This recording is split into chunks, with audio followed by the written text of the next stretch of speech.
It all started with a trembling in my fingertips, then a burning, followed by my skin flaking away.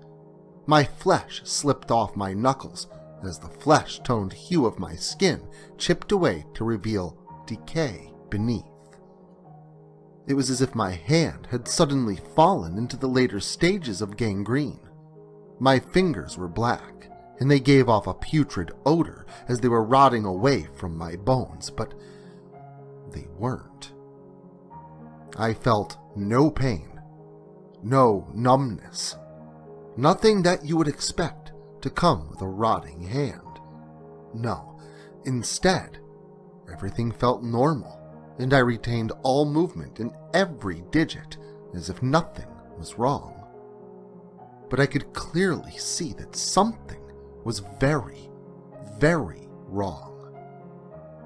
I stood there, horrified, staring at myself in the mirror, locked in the bathroom. I could feel my shirt soaking up my sweat as I was freaking out, holding my deformed hand between the mirror and myself. "Hey honey, are you okay in there? You didn't look so good at dinner," my wife, Jennifer, asked as she knocked on the door. Yeah," I said, as I gulped back the fear in my throat and swallowed it down into my stomach. I'll be out in a minute, baby," I answered, as calmly and normally as I could. "Good night, Daddy," I heard my daughter say through the door. "Night-night, honey bun. Love you," I told her, still choking back my fear. "Love you too, Daddy. Good night," she said, before I then heard her feet run off down the hallway. "I gotta get her to bed. Then maybe we can watch a movie or something? Sound good?" Jennifer said. Hey baby," I said to my wife. "I'm not feeling too hot. I'm kind of tired. I think I'm gonna hit the sack." I came up with an excuse. "Oh, okay, honey. I'm sorry you don't feel good. Is there anything I can do for you?" she asked. No, I'm all right," I lied. Inside, I wanted to break down and let her know how terrified I was, but I didn't want to freak her out, and I didn't know what to do. So I hid, at least for the time being. I tucked my hand under my shirt and walked out of the bathroom, acting as if I was scratching my chest beneath my shirt. "I'm just gonna head to bed, baby. I want to lay down. Love you," I continued, before heading off to bed. But first, I would make a stop by the upstairs closet to grab a pair of old work gloves to make it easier to hide my hand. I donned the gloves and laid down on my stomach, slipping my hands beneath the pillow to hide them. I didn't sleep for a long time. My wife came in and laid down beside me, but I just pretended to be asleep until eventually I was. I didn't know why this was happening to me. I didn't even know what this was. Not until a few days later, that is. It was getting dark out and I was on my way home from work. Luckily, I had a job at a recycling plant where we would break down old electronics. Work that required me to wear gloves. Anyway, I was on my way home from work, where I had put in some overtime so maybe I could afford to see a doctor about this, when I came across a couple of muggers. One of them looked like he had come from an 80s punk band. Shaved head, studded leather jacket, ripped up jeans. The other was pretty brutish. Big guy with tattoos on his face, a teardrop beneath his eye, and some weird kind of symbol around the opposite eye, along with tribal tats going down his neck and disappearing beneath his gray shirt. "Hey man, that's a pretty nice watch you have," the small punk guy said. "Yeah, why don't you let us have a closer look at it?" the bigger man said, his voice much deeper than the punk's. Sorry guys. I'm just on my way home from work. You have a good night," I replied to them, trying to make my way past them, but I already knew what was happening. "We ain't asking, buddy," the The punk guy spoke again, while flipping open a knife that he had retrieved from his pocket. "I don't have any money, guys, and this watch isn't worth much of anything. Can I please just go?" I said, scared for my life. There was no way I was getting out of this. The next thing I knew, I was curled over in pain, having the wind knocked out of me when the big guy delivered a punch to my stomach. This was followed by me being pushed to the ground and beaten with a series of kicks to my torso from front to back. I curled up in the fetal position and prayed that everything would be all right. The bigger man reached into my pocket and retrieved my empty wallet before tossing it back down on me. Then, the punk asshole reached down and pulled the watch off my wrist. But in doing so, he pulled my glove down along with it. "What the fuck?" I heard the small guy scream in confusion. I looked up to see him stab himself repeatedly in the neck, blood gushing out of each wound as he made them. His screams of pain and terror became gurgled and hushed, his eyes went blank, and his body fell to the ground. But for several seconds, after what I was sure he was dead, his hand was still spasming, stabbing him in the neck, until it finally stopped. What did you do to him? What the hell did you do to him?" The big guy panicked, not knowing what to do. He quickly turned tail and ran away in fear, leaving me sitting there in pain and in awe. Did I just do that? Was that me? I asked myself, looking down at my ebon hand and down at the destruction that it had caused. Suddenly, the fear that I once felt turned into a kind of wonder. My mind raced at the things that I could do with this. I could get my family out of debt. I could get revenge on my enemies. I could change my life for the better. Then I stopped and really thought about it. My touch caused a man to violently kill himself. I couldn't do that to people. I wasn't a criminal. I wasn't a murderer. I couldn't be greedy and use this for selfish purposes. My every want and my every need begged me to use it to change my life. But that wouldn't be right. Instead, I chose another path. I chose to use my newfound abilities to help people. It was a horrific gift, but it was a gift I could not squander. Over the next few weeks, I did as much research as I could, talking to people on the streets, looking through newspapers, and watching the news every day, always looking for a lead on what to do next. The first guy I came across was a dirtbag that beat his wife. He was a repeat offender of domestic abuse cases, and he never learned his lesson. I watched him break his arm, snap the bone away at the wrist, causing it to rip through the flesh, where he then used the broken bone to shred his own face. I found another guy who was a con man, a sneaky little weasel of a guy that would con his mother out of her last cent. The scumbag had no morals, no honor. He took advantage of everyone and anyone he could. He didn't care if they were sick and dying. He didn't care if they had to pay bills. He just wanted their money, and he tricked them out of it any way that he could. He choked to death, after shoving rolls of coins down his throat until it bulged out and bled. I picked off a few more muggers. One shot himself in the face until they were out of ammo. Another walked right into the nearby river and never came back up. I eventually found myself purposefully putting myself in dangerous situations in order to clean up the garbage from the streets. I was making quite the name for myself on the streets. The God's Hand, they called me. The victims praised me. The villains cursed me. And it was feared by those that struck fear into others. But then someone came along that struck fear into me. The first time I noticed that something was amiss, I would say, was when I was walking home from work and heard a homeless guy screaming in an alleyway. I rushed to his aid, thinking that he was in danger, but when I found him inside a dumpster, he was fast asleep, swinging violently at some unseen thing that terrorized him in his dreams. "Excuse me, sir," I said, nudging him with my still gloved hand. The man's eyes shot open and he sprang backward away from me, curling up in a corner made by the alleyway wall behind him and the dumpster. Please don't hurt me," the man screamed, nearly crying, he was so scared. "It's all right, man. I'm not going to hurt you. Are you okay?" I asked him, trying to calm him down. The man's eyes shot around, still in a bit of a daze, before he realized where he was. "Oh God, it was so real," the man said, relaxing his arms. "You were having a nightmare. You're all right now, man. You have a good night, okay?" I told him, and turned to leave him to his business.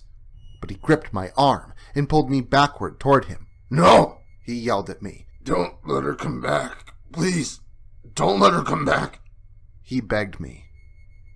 "Don't worry, man. It was just a bad dream. You'll be all right," I told him. "No, you don't understand," the man said, but his voice was drowned out by the sound of police sirens squealing around the corner and coming to rest at the opposite side of the road, across from the alley we were in. The police then ran into the 24-hour convenience store that sat across the road.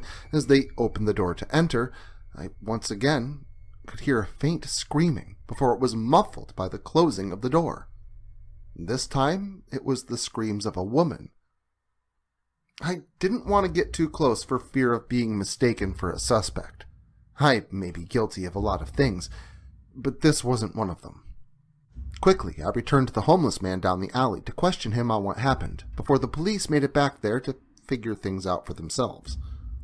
The guy told me that a young woman came out of the convenience store with a plastic grocery bag full of cash, but when she saw the poor old man, she made a line straight for him and put her hand on his forehead. The next thing he knew, he was being chased through a forest by dead people that he had killed in the Vietnam War, decades prior. People with their arms blown off and holes in their bodies through which bullets had passed. The reanimated corpses of children burnt by napalm, and the rotting remains of people torn apart by shrapnel. He was absolutely terrified, and I don't blame him. Somehow, it was as if this woman had thrown the vagrant into a self-created nightmare world because he had witnessed her crying, and the sound of the terrified screams of a woman from within the store further stood to verify my suspicions. I figured at that point I'd better get out of there, so I told the man that the police would be there to talk to him in a moment and that he would be safe then. I calmed him the best I could and left the area in search of my next possible target, and my best possible option at some answers about my hand. She was another person that appeared to have some kind of abilities after all. I didn't have much to go on. The guy didn't get a good look at the girl, so I didn't know what she looked like. All I knew was to follow the trail of screaming people. It was a few days before I heard anything else from the girl. I picked up a police scanner to do this new job, and it was there that I heard my next lead. This time she hit something a lot bigger. This time it was a bank, and by happenstance, it happened to be my local bank just around the block. Maybe I could get there before the cops did. I grabbed my stuff and took off for the bank, donning a white bandana around my face along the way. This was how I hid my identity. It wasn't the best, but it was something. I rounded the corner to find that no police had arrived yet, but I could hear the sirens fast approaching from all around. Quickly, I ran to the bank and flung open the doors to find a group of people all laying on the tile floor, writhing in pain and fear, all of them screaming or whimpering in a deep sleep, along with a lone female demanding a man to load money into a bag. "Hey, leave these people alone," I yelled to her. She simply instructed the man to keep filling the bag before turning to face me. I was taken aback at first. She was just a teenager. no more than high school age, I would say. A blonde with hazel-colored eyes stood before me, her hair tied back in a ponytail and black lipstick upon her lips. She looked at me with a blank expression, as if she was looking through me instead of at me. "Don't try to be a hero. You want to end up like them?" she spoke, motioning to the screaming people around her. "Let's get out of here. I have some questions for you about all this," I said, also motioning to the poor people that lay around us. "Come on, leave them alone," I continued. "How about you leave us alone?" The girl spoke again, but this time she sounded different, as if someone was speaking behind her voice, another voice speaking along with hers, and her face changed as well. It turned from blank and distant to smiling and menacing. "I don't want to have to do this the hard way. Last chance," I pleaded with her one last time as I slowly removed my glove to reveal the darkened hand beneath. But then I thought twice and slipped my glove back on. I wanted to stop her, not kill her. I could see the woman's eyes light up when she saw my hand, her pupils widening at its sight. I could tell that she knew more than what she wanted to explain. But before I could say another word, the girl charged at me. She swung her hands at me, attempting to grab a hold of me and subdue me, and I did my best to dodge her attacks. I knew that if I didn't act soon, something terrible would happen, and then my fears were made real when the screaming of a man to my right went suddenly quiet as his screams turned into gasps. The man curled up, clutching his chest, before his body went limp. This was able to distract me long enough for the girl to swing and to place her palm directly on my forehead. Suddenly, the world flashed like a negative on a camera. It was as if someone had turned the sky into a strobe light that flickered the world between negative and normal, before my eyes finally rolled back into my head and the world spun around along with it. Then, I woke up in my bed. What the fuck? I said to myself as I sat up. My head was throbbing like I had just went binge drinking the night before. I felt dizzy and nauseous. I reached up to hold my head in my hands, but then I realized that my gloves weren't on. Oh no, I had gone to sleep without my gloves on. I panicked and looked around, fearing the worst. And my worst nightmare was made true. My eyes fell to the floor where I saw a small frame of my little girl laying there, motionless in a pool of blood. My heart sank.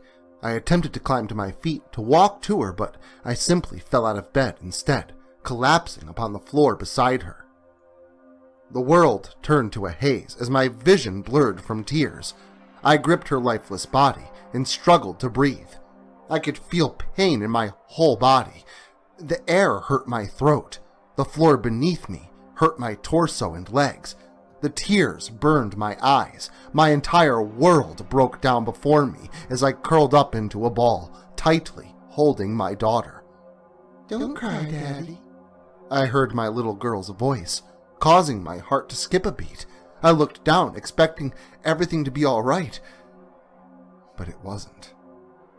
I peered down to see the skin upon my daughter's face begin to split down the middle, tearing to reveal the bloody skull and muscle beneath, before that too ripped open, the muscle splitting and the bone cracking to reveal a swarm of maggots and insects within, all squirming and swirling about within her head. I dropped my daughter's body and screamed in terror as I watched a large, bulbous, reddish-colored eyeball sprout from within the pool of larvae and bugs. The great eyeball blinked, looking upon me as the maggots crawled across it. Then my daughter's head flung backward so that the eyeball was looking down her back and away from me.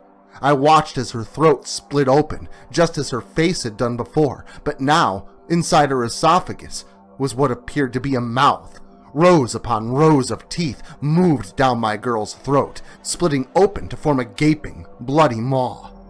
The thing within my daughter's corpse then haunched over and scurried up the wall like a spider, scaling it on all fours, before then pouncing on me. The thing screeched at me as it clawed and chomped its salivating jaws. I struggled and screamed. My hand did nothing. My ability was not working. I was helpless. I desperately fought the beast and feared that all was lost when suddenly my ceiling ripped open to reveal skylights above me. The light of the sun illuminated the darkness around me, and suddenly the walls stretched out and changed to an off-white color. Then the thing was gone, and I was in the bank once again. I looked around in panic and was ready to fight the first threat. "You better get out of here," a muffled voice of a man said. "Huh? What?" I said, still in a daze. "You better get out of here. The police are coming." The man spoke again. It was at that moment that I realized that the bank teller was trying to help me. I got up as quickly as I could and made my way for the door before turning back to the bank teller. "Hey, thanks," I told him. "No, thank you. If you hadn't shown up, I don't know what would have happened," the man began. "And don't worry, I didn't look under your mask," he finished. "Well, thanks for that," I said, before turning to make my escape. All those things I saw, the creature in the guise of my daughter, it was all in my head, and it all happened in a matter of seconds. I couldn't imagine the terrors that the other people went through. They were exposed to the nightmare for longer than I was. I heard about the robbery on the news. The media had already taken to calling the girl the Nightmare, and I have to admit, the name fit. The news went on to have various victims come on there and explain their dreams, in TV-appropriate detail, that is. But nothing about these terrors were TV-appropriate. They were horrifying, each of them different, each of them delving into a fear held by each individual victim, and unfortunately, one man was not there to tell his story. This woman was now more than a bank robber. She was a murderer. The news assumed it was some kind of chemical weapon, but I knew better. This wasn't something that was synthesized in some laboratory. This was something darker, something more primal. That was the most terrifying thing I had ever experienced, and I didn't want it to become a reality. I also knew that I couldn't hide this forever, and that if it were to ever come out, my family would see me differently. Maybe even they would hate me, think I'm a murderer. Then on the other side, if I let this woman go, she would hurt more innocent people. I definitely couldn't let that happen. I wouldn't ever be able to forgive myself. So I made the decision to lie to my wife. Tell her I was offered a bonus on my pay to go and train people at a new plant that was opening at the other end of the city. I told her I'd be staying in a hotel room for a little while to avoid the long commute. There was a new plant opening up, but I wasn't offered a job anywhere near it. I would still be working at my regular job, doing a little overtime to cover myself while I slept in my car for a while, just so I could figure out what my next step would be. I knew one thing for sure, though. I vowed to only use my abilities if I absolutely had to. I had a lot to be responsible for. It was a few days of working all day and hunting most of the night and sleeping in my car before I caught a lead. This one guy I had roughed up a bit finally cracked and told me what I needed to know. He told me that the crazy nightmare girl was seen a few times down by the south end of the docks, and I went easy on him, knocked him out, and made an anonymous call to the cops to let them know where the punk would be, and then off to the docks. It was nearing sundown by the time I had made it to the south end of the shipping area. There wasn't much around the south side of the docks, just a few abandoned warehouses and some garbage littering the street. Then my eye caught some movement. I watched as a pair of shadows ducked into a door before closing it shut behind them. I quickly found a roof access ladder and climbed up to see if I could see or hear anything through the broken windows up top. And luckily for me, the empty warehouse amplified any sounds within quite a bit. You got what I asked of you? The sniffling man's voice asked from below me. Yeah, I got it. I ran into some problems, but don't worry, I'll get the rest of it. The girl said. Excuses, excuses. A deeper man's voice spoke. No, really, I'll get it. You tell him I'll have the rest by the end of the week. The girl spoke again. Nah, we'll tell him that you'll have it by the end of tomorrow. The sniveling man replied smugly. Come on, guys. I can't just do my thing whenever I want to. It takes a lot out of me. I need some time to recuperate. The nightmare girl pleaded with them. So, you want us to tell him that you need more time? That you can't do your job? He ain't gonna like that. The sniveling man spoke again. No, I'll get it, the girl said, before turning to walk away. It was at that time my weight shifted, causing the metal beneath me to let out a loud creak. Who's there? A thuggish man with a deeper voice yelled. I tried to hide, but it was no use. The nightmare girl was staring right at me. So I did the only thing I could do. I ran for the ladder and slid down it to enter the building, where I was instantly met with a blow to the gut, delivered by a very large man in a suit. This was followed by a kick to my face from the smaller guy, a wiry, bald guy, also in a suit. The kick to the face caused me to drop to the floor, bleeding heavily from my mouth. The once white bandana that I wore was now drenched in a crimson hue. Please, give yourselves up. I don't want to hurt you, I said through broken teeth. This brought an echoing of laughter from the two men who began a series of kicks to my midsection. As they were beating me, I managed to remove my glove and reach out and grab the larger man's ankle. He immediately stiffened up and fell to his hands and knees before repeatedly bashing his own face into the cement floor of the warehouse, crushing his face into a bloody and broken mess. The other man, freaked out by the sight of his buddy decimating his own skull, remained frozen in place, allowing me to reach out and do the same to him, grabbing his ankle and making contact with his skin. Then I watched the look in his eyes change, like someone had flicked a switch in his brain, before the man walked over to a nearby broken window and leaned down, gouging his own neck open on the broken glass, sawing his head back and forth to make sure that his throat was duly cut. I coughed a bit, lifting the mask up some so that I could spit out the mouthful of blood. You idiot! Why don't you learn? The girl's voice yelled at me before I saw a flash of her outstretched hand, and then, just like before, the world flashed with a negative strobing effect, and once again, everything changed.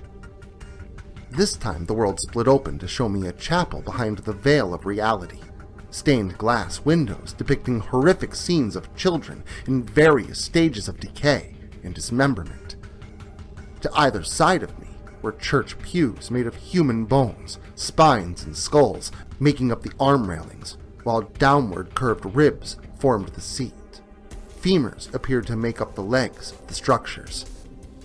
At the center of the chapel was an altar of obsidian black, and at the altar's foot was a body of what looked like a woman, and it was then that I quickly noticed that the woman was familiar. It was the bleeding corpse of my wife.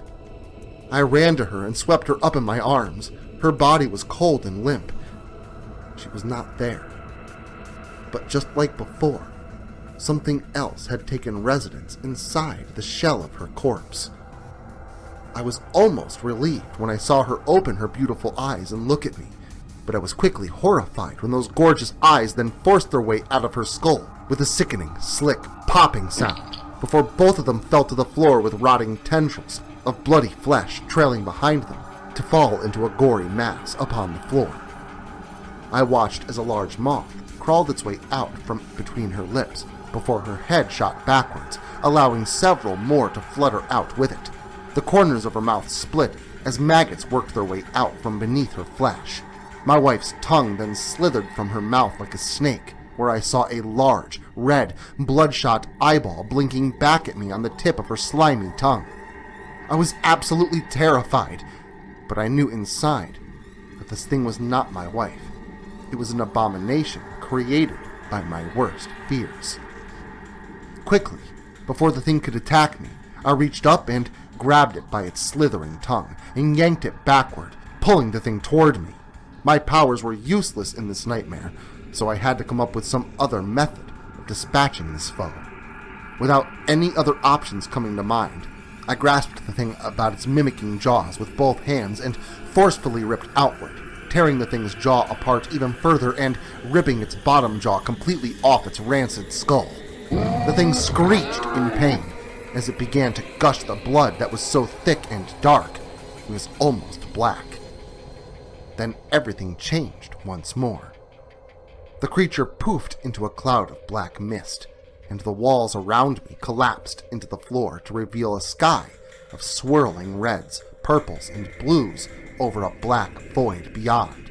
Then the walls folded back upward to form a new room, bending upward like some kind of sick, reality-twisting pop-up book. I suddenly found myself in a small room with no windows. The walls were cold and gray, but appeared to pulsate with a sickening, fungus-like rot. It smelled awful, like old, wet socks and dried blood, and it took everything I had to keep from gagging and retching. I watched as a shadow formed on the wall. The shadow started out small, then it grew to encompass nearly half the room. And then it was suddenly upon me, a creature cackling at me with a twisted voice. It appeared to be made of the same twisting and swirling mass of colors and darkness that existed beyond the walls of the room.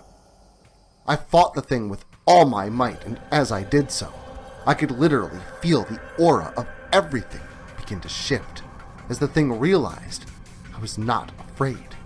The oppressing feeling that had haunted me since I fell into this dream slowly slipped away into a calm, and then fear began to fill the monster's eyes.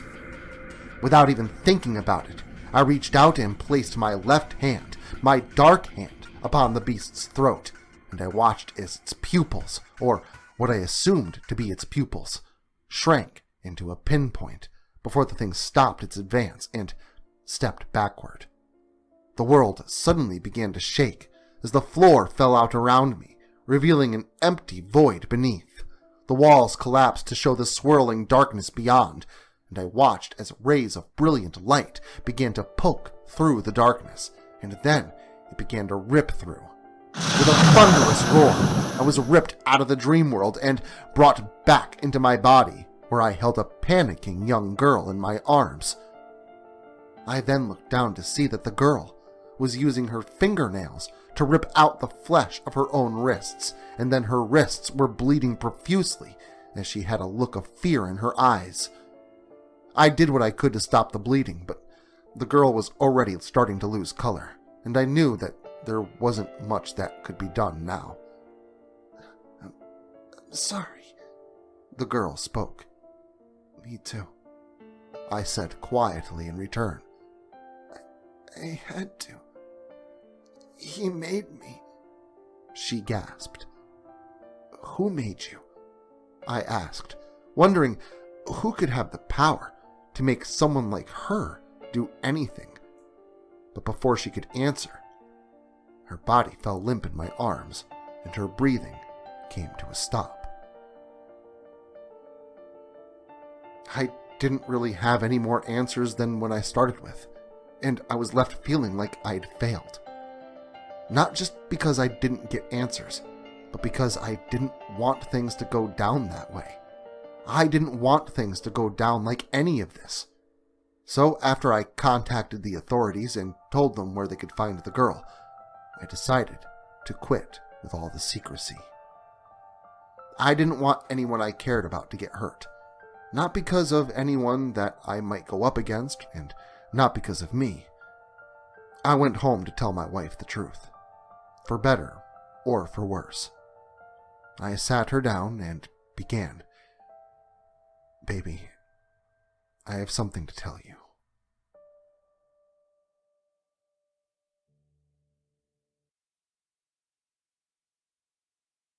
I was a murderer with a mutated hand. It was no wonder my wife left and took our daughter with her. I didn't want them to go. But I didn't try to stop them either. It was safer for them this way. This was something I had no control over, short of chopping off my hand. But who knows what would happen if I did that. And besides, I doubt I had it in me to lop off my own hand anyway.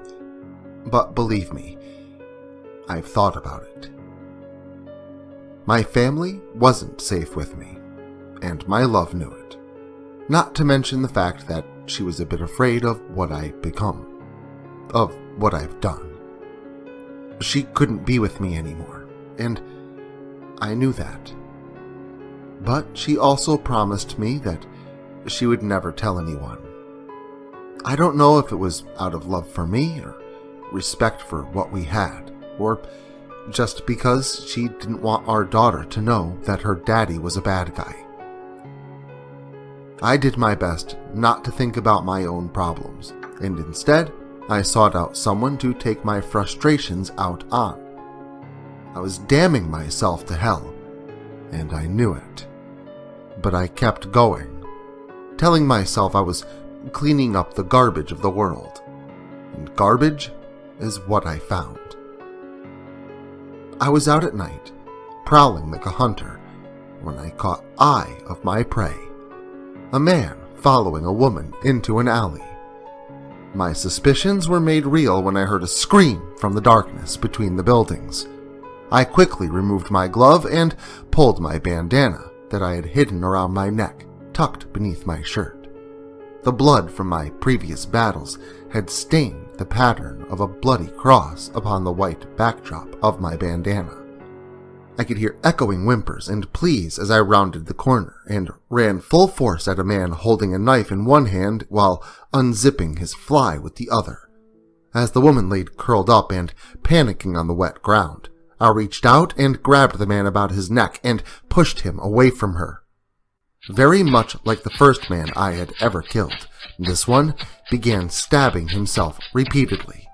But this guy wasn't as precise as the first guy. He didn't stab himself in the same place, but was instead completely indiscriminate of where his cuts landed. His neck, his chest, his face, all fell victim to his own hand before the man dropped to the ground, dead. The woman was long gone. She saw her opening and didn't want to stick around to find out what happened. I was left to continue my hunt for the next piece of filth to cross my path. And that was when I came across the second person that was like me. Well, at least part of him. Everything shook with the sound of an explosion from very close by. I looked up to see smoke from a couple blocks away moving into the sky.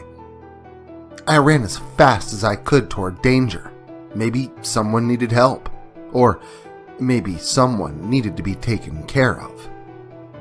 Smoke was rolling out of another bank. I had a feeling that this town was about to see a lot more of this. I was sure that if there was anyone inside, there was no chance of them getting out, or me getting in to get them out.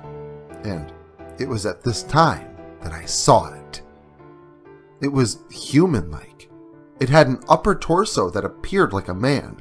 It had human flesh, and it bled like a human. But that's where its man-like qualities ended. This thing's face appeared to hang off the mechanical skull beneath, like a grotesque, screaming corpse with a machine molded inside of it. The thing's head was tilted to the side, while the mechanical arm had pierced through where the thing's fleshy neck met its shoulder. This arm that moved as the thing walked with a sway held a gun within its robotic fingers. The thing's malnourished-looking stomach hung over 4 robotic, spider-like legs that protruded from some kind of base that was covered in tubes filled with gore and other glowing liquids. These tubes crisscrossed through the creature's body and appeared to somehow power the horrid thing. This monster clanked forward out of the raging fire, completely untouched by the flames that roared around it. The thing swayed as it walked, lugging what appeared to be some kind of sack behind it, a thick, fleshy bag, like a slug's long body, trailed behind the thing, making a disgusting, sloshing, slithering sound as it moved across the ground. Without even thinking, I ran up to the thing and gave it a good punch, expecting my powers to make short work of the creature. It was at least partly human after all. The thing backhanded me with its one mechanical arm, while its two human arms hung lifelessly at its side. I flew across the street like a fucking ragdoll and landed hard on the pavement. I was lucky it was just a backhand and not a gunshot. I wasn't bulletproof after all. I quickly realized this thing wasn't alive, at least not in the sense that most would define alive. This beast was more machine than man, and my abilities seemed to be useless against it. I would have to find another way to stop this thing. I climbed to my feet and brushed off the dirt. I could still feel the ache of where the metal hand had struck my torso, and I could feel every muscle and bone in my body sore from the impact upon the road. The mechanical monster just attempted to drag itself away, paying me no mind at all as I approached it. I grabbed a piece of metal shrapnel from the explosion and swung full force at the beast's slug-like sack. The thing let out a mechanical screech as the sharp end of my makeshift axe-like weapon dug into the flesh sack. A stream of blood began to pour out of the fleshy bag as I gashed it open with my weapon. The flesh tore and gave way to thousands of dollars in unmarked bills that poured out onto the street like a flood of cash. It was then that the monster turned and fired its gun at me. Luckily for me, the thing wasn't the best at aiming, and the bullet just grazed my jacket. But it was enough to make me nearly shit myself before darting away from the beast and around the corner of a nearby building. I stood there breathing heavily, holding my chest in my hand, and nearly scared shitless as the thing screeched and cried, clanking away quickly into the night, leaving the vast majority of its money in a convenient trail behind it, a trail that would lead me right to wherever this monstrosity had come from. But first, I had to catch my breath after that near-death experience. The trail of money led me to an alley a few blocks away. I knew I had to act fast because the cops would have surely followed the same trail of bills that led me here, and they too would soon be arriving on the scene.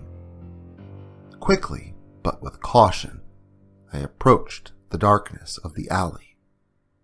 I was so fixated on the task at hand that I didn't notice the figure approaching me from behind, and the next thing I knew, I felt a bludgeoning pain on the back of my head before I also felt my face smack hard against the pavement, and I was out cold.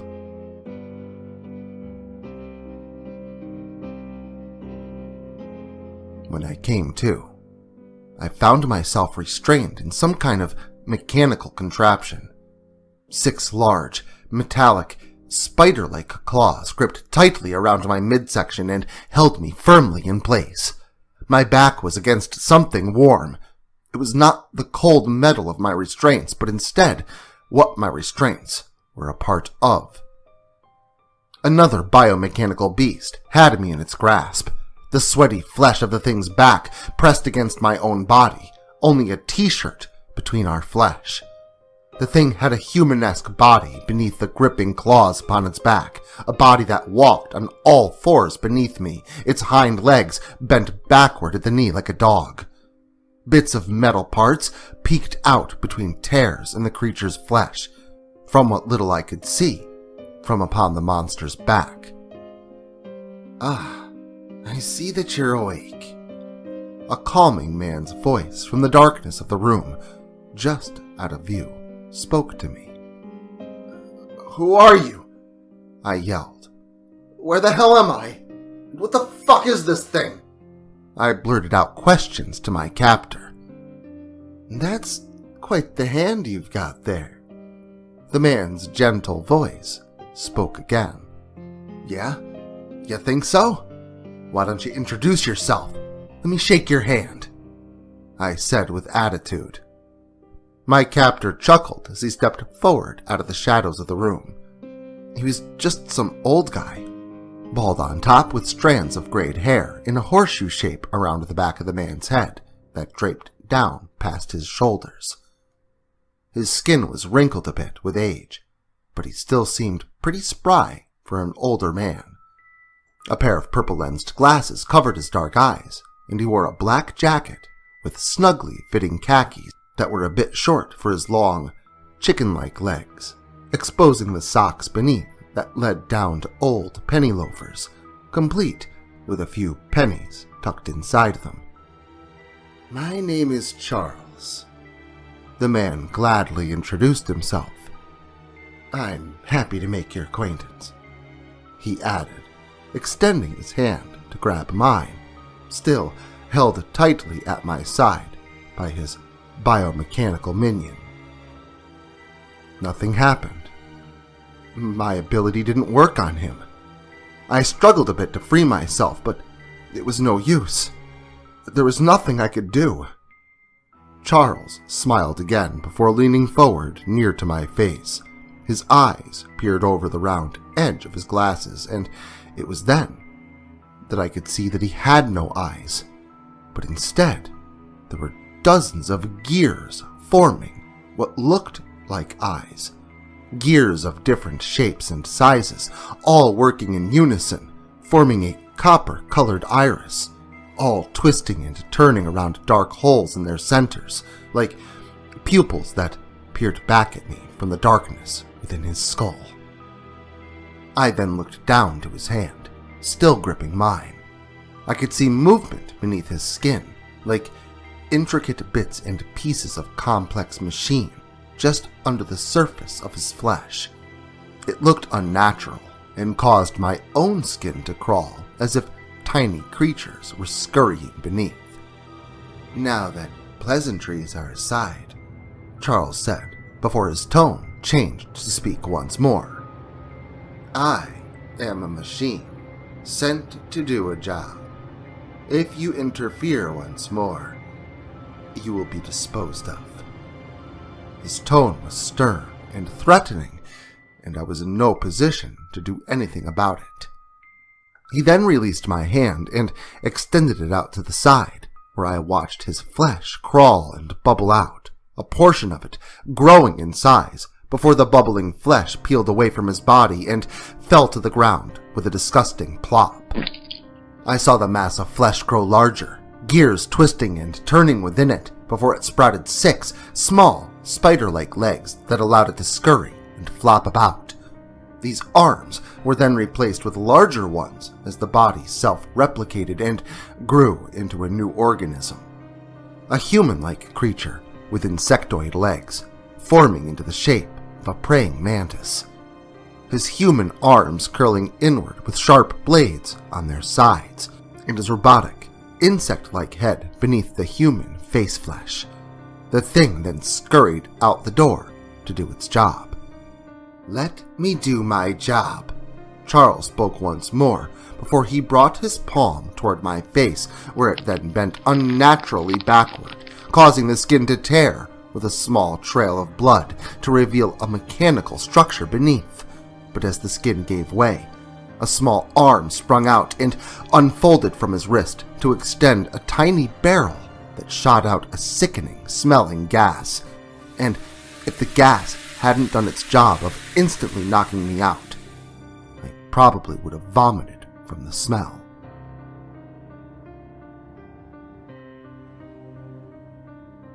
Rain began to fall from the sky, dripping onto garbage around me and falling down upon me, waking me from my sleep. I awoke to find myself laying in a puddle, surrounded by trash in a pretty disgusting alley outside of some hole-in-the-wall restaurant. I felt like shit, but I was starving. So, I figured this would be as good a place as any.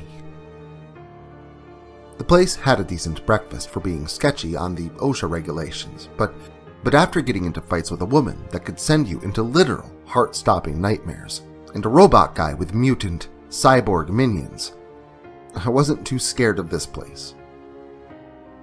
After I was done eating, I paid my bill and headed home, thinking about the machine guy that I had a run-in with just hours earlier. Turns out that the bank I had found wasn't the only one that was hit that night. Almost simultaneously, 3 others were also robbed, all of them by cybernetic monstrosities. The police managed to take down 2 of them, the aforementioned mantis monster and the humanoid creature with one semi-robotic arm holding a gun, while the other arm was replaced by a giant flesh sack, much like the beast I had fought. The police managed to fill it with enough bullets to put it down, but unfortunately, the gun it had the serial number filed off, so it didn't turn up anything on the source of where the beasts had come from. The other cyborg creature managed a successful robbery. This one was like a humanoid dog, a half-robotic, half-fleshy body with loosely fitting skin in the shape of a human, but was all fit over the frame of a dog-like body, walking on all 4s, with yet another large, money-filled flesh sack hanging off the beast's back end. This thing freaked out a few dozen people and got away with about 60 grand. This guy, this machine, was making quite the reputation for himself, and was making himself pretty damn rich in the process. I had to put a stop to this guy before he killed more people, but my God Hand power was useless against a machine, and to be honest, I was in no shape to take on a robot hand to hand, so what the hell was I to do? The answer came to me when I was at work. There was this section of the building where they used this giant magnet to pull impurities out of this powder used by IBM. I couldn't tell you what it was or what it was for, but it wasn't important. What was important was the magnet.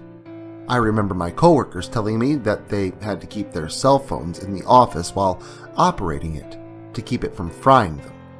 So I figured that if it could fry a cell phone, maybe it could do something to stop a sociopathic mutant cyborg.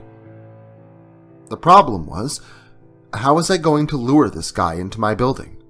And more importantly, should I lead him into my building? I tossed the idea back and forth in my mind over the next couple of days, but I eventually decided that it was my best course of action. Considering I didn't have any access to explosives or military weaponry to stop this guy. Another string of robberies began just a few days later, and I was able to come across one of the culprits. A behemoth of a thing. It pulled itself along with 2 massive arms, knuckles dragging across the ground like a gorilla. The humanoid legs were small and frail, and hung down, nearly touching the soil beneath it, but the legs were held up on one side by the giant arms, and on the other there was another large flesh sack that hung down from the creatures behind, clearly packed full of money. The thing had no head, but instead, where the thing's face should have been, was a mass of wires and tubes filled with blood and other liquids. I came prepared this time. I reached into my pocket to retrieve my knife and flipped it open. I had brought a knife to a genetically mutated cyborg fight. While the beast was dragging itself along, I lunged at it and tore open the creature's money sack, spilling out thousands of dollars in bloody cash.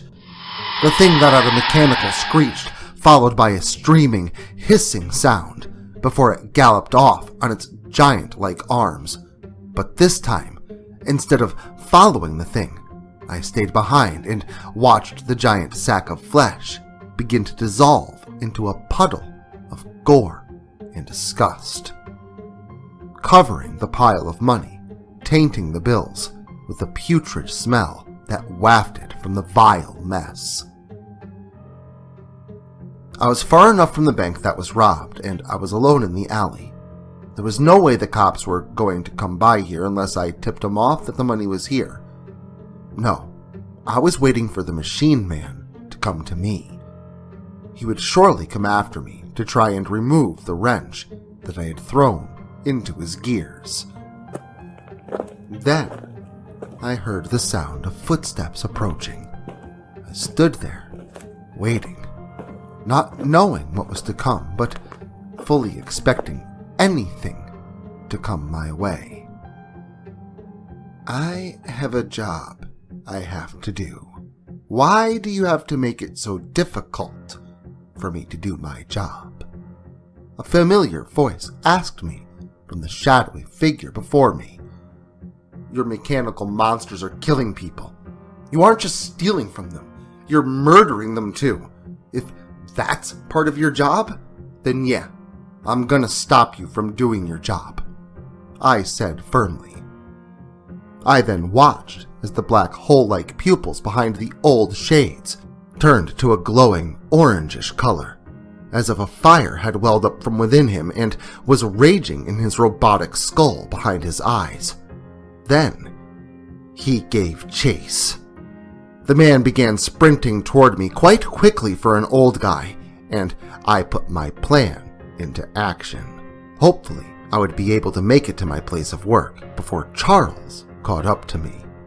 I feared I wouldn't make it because of how fast he was, and I feared it even more in the last stretch of the run when his legs ripped through his pants, with mechanical arms folding out from his calves, bending forward from the knee as their ends morphed into wheels to continue the chase. The machine was right on my tail as I made it through the door of my building, causing him to comically skid past the door as he put on his brakes. I had little time to waste, though, as the machine burst through the glass door, shattering around him as he passed through. The man then hunched over on all fours with his arms and legs bending backwards at their joints to form into a dog-like shape, and then proceeded to chase me through the hallways of my workplace. I ran past the glass-lined conveyor belts and the stacks of cardboard boxes on the shelves. The machine chased me into the break room, where third shift was on their break. I heard a few screams of terror as we passed through. I nearly stumbled by the time clock where we would punch in for work, but I was just a few yards away from the entrance to the powder blend room, where the giant magnet could be found. The man let out an angry, mechanical yell as we crossed the threshold of the room, and then I was climbing the stairs, beside the machine that was my goal. Then I felt the cold, mechanical grasp of the man's long, metallic fingers about my ankle, which followed with me being pulled violently backward. I kicked and struggled at the man's grasp, finally managing to free myself, where I was able to scramble through the powder sorting machine beneath me and the giant magnet just a few inches above.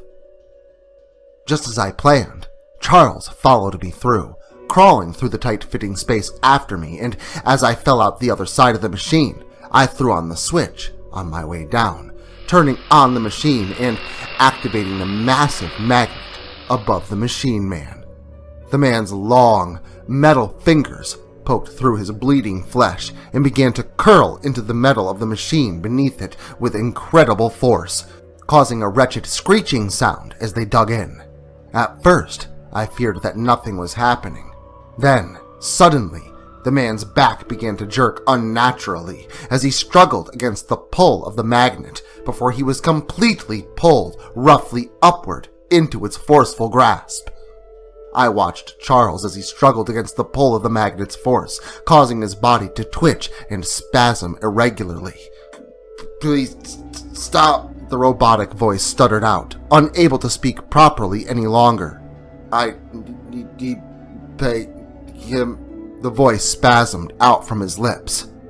"What are you talking about?" I yelled at him. The handyman, the voice sputtered out between twitches. Who's that? I yelled, but I got no reply. Instead, I watched as the man's head began to twitch, as if he were stuck in a looping, repeating pattern, twitching to the side and then resetting to jerk to the side again. Then, I heard a clicking, as if his gears were stuck and grinding within his skin, turning and wearing down, breaking and snapping off of their rhythm. I quickly slammed the emergency shutoff of the machine, and the man's body dropped with a loud clang down to the device beneath him. I needed to get more answers out of him, so I climbed the stairs and pulled him out of the equipment. But as I dug him out, I watched as little gears began to fall out of his eyes. Then I watched more of them slip away and fall out of his flesh, leaving just his shell behind. Charles was no longer a machine. He was just a dead old man. And I was left kneeling there with a corpse in my arms as I heard sirens approaching. I looked up to see the workers standing there, scared shitless at what they had just witnessed, and I realized how horrible this would look if the police found me like this. So, I took off. Luckily, I knew the lay of the land and I was able to slip down by the river while the police were pulling into the parking lot. Later that night, I was all over the news. But not as the guy that saved the city from biomechanical monsters. Instead, I was the guy that murdered Charles Flynn, beloved local grocery store owner and father to a woman about my age. She vowed to bring the God's hand to justice. She vowed to stop me, like I was the bad guy. In her eyes, I was. Hell, maybe even I thought I was. I remembered back to Charles's final moments and replayed them in my mind. What he said. The handyman. Who was he, and why did Charles have to pay him? It sounded like he was being forced to do it. I didn't know. All I knew was that he was another murderer, and he had to be stopped. But now, I was painted as the murderer, and I had to be stopped.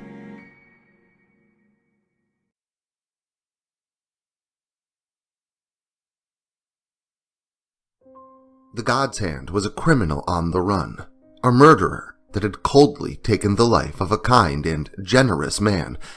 I had stopped a monster, but I was being portrayed as the monster. I had taken note of the daughter of the machine, Charles McFlynn, a redhead, green eyes, curvaceous body, drop dead gorgeous. I wouldn't have any trouble remembering this woman. I needed to remember her, because I needed to steer clear of her at any cost. I decided to give the God's Hand a little vacation while I waited for everything to quiet down around my workplace, around me. The police questioned everyone in my building, including myself. They didn't have any reason to suspect me when they came in, and I'm pretty certain they left the same way. I was clear for the time being. The powder blend room, where I had stopped the man I called the machine, had been shut down and taped off by police. It was a crime scene and no one could enter. That is, until we had an unannounced visitor a couple days later. Hey everyone, come over here, I'd like y'all to meet someone. My boss yelled to the group of us working in the area. I turned around to see where my boss was yelling from, and then my heart sank into my stomach, hitting like a stone thrown into a metal bucket. I could feel the anxiety rush through me, weighing me down with fear of what was to come. I could feel myself begin to perspire, sweat rolling down my temples and across my cheek as I saw the woman from the news standing there beside my supervisor. And worse yet, people were lining up and taking their gloves off to shake her hand and offer their condolences. I mean, it was nice to offer their sympathy, but I certainly couldn't shake her hand.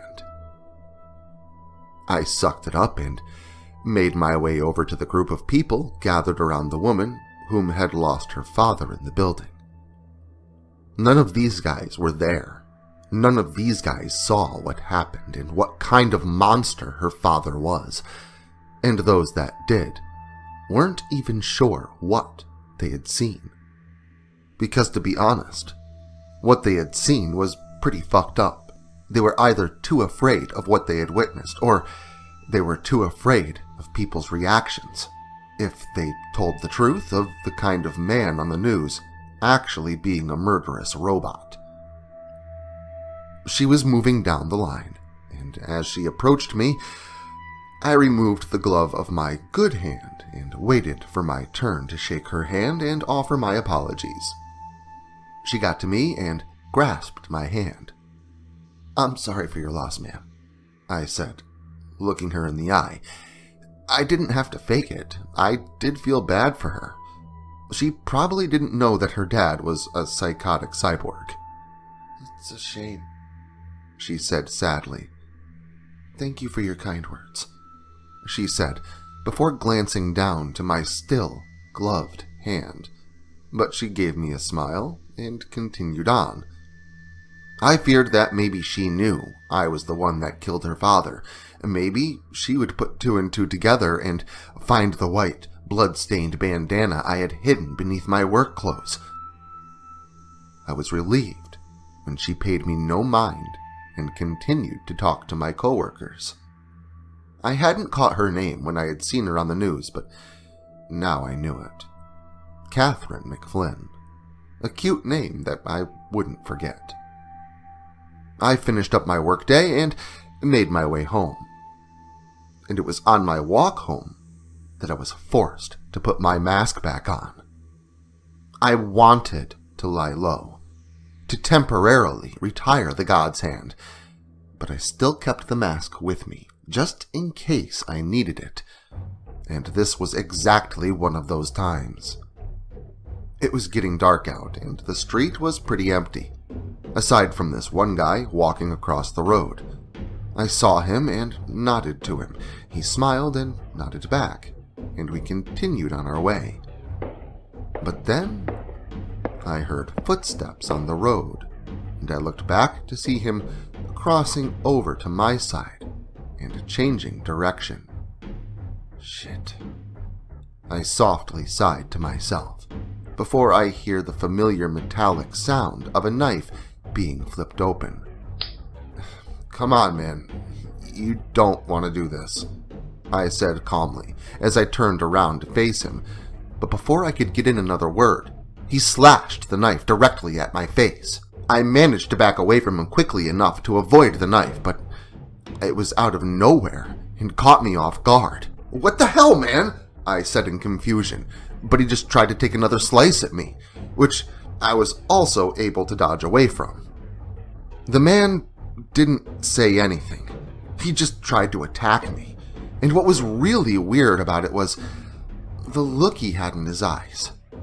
It wasn't a look of anger or anything sinister like you would expect to come from with a man wielding a knife, trying to cut you, but instead, it was a look of confusion, like he didn't understand what was going on, and his lips were quivering, almost forming words, like he was attempting to speak, but no sound was able to be produced from between them.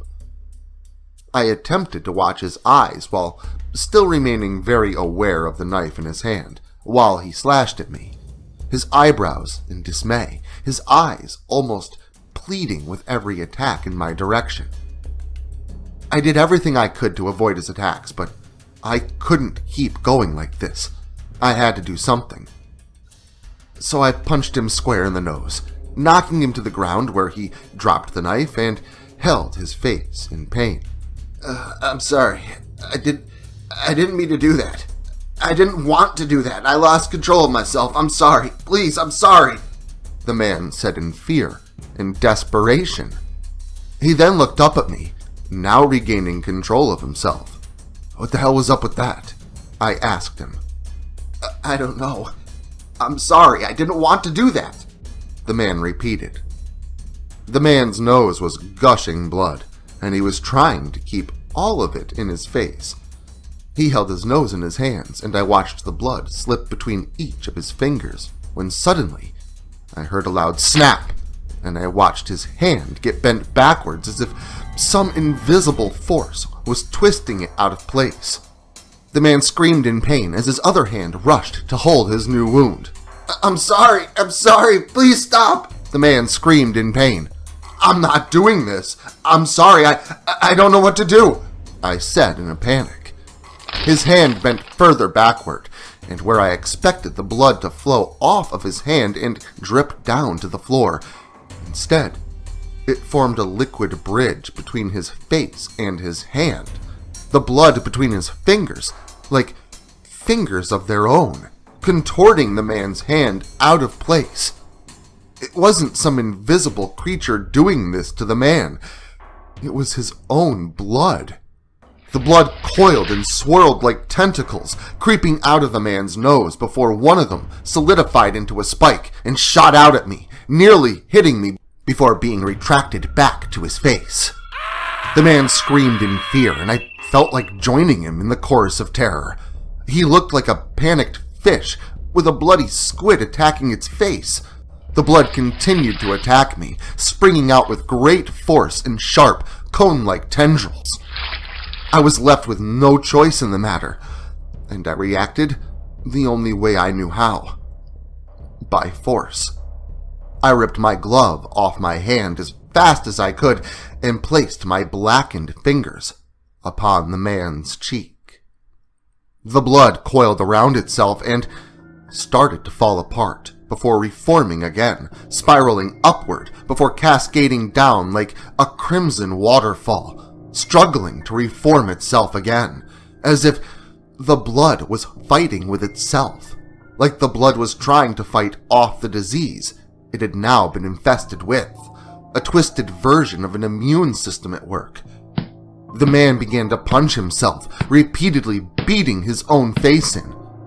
I backed up away from him, placing my hand over my mouth in horror of what I had done.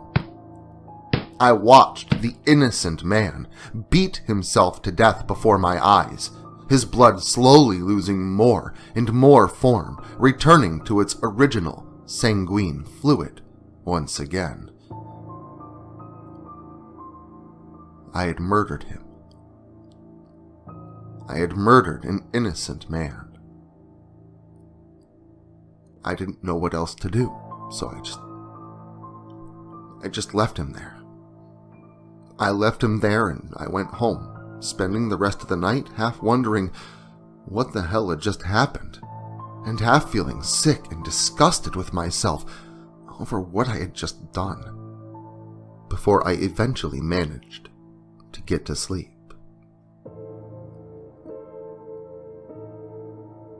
The next morning, I was instantly reminded of the night I wanted to forget.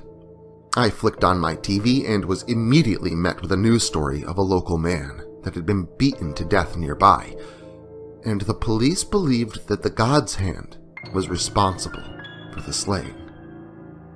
Again, I was being painted as the villain in all of this, and again, I was leaning towards agreeing with them. Then the woman that had it out for me appeared on the screen. Catherine McFlynn began her speech on how I was a danger to the city. I was a murderer. How I had to be stopped. If you see something, say something, and that I was no different than a terrorist. Everything she said kind of hit home to me. I wasn't a good guy, but I was the only guy. I was the only one who could stand a chance to do anything about this, and it was my duty to do something about it, or more people would get hurt. Work was slow that day, and I wasn't sure if I should put on the bandana and go out that night. But I was attacked by someone's sentient blood, so I kinda had to go and try and figure out why. Before I went out that night, though, I stopped in and picked up a little stun gun, in case I was attacked again by someone that I didn't want to kill. I felt terrible with the first innocent man, and I didn't want to add to that.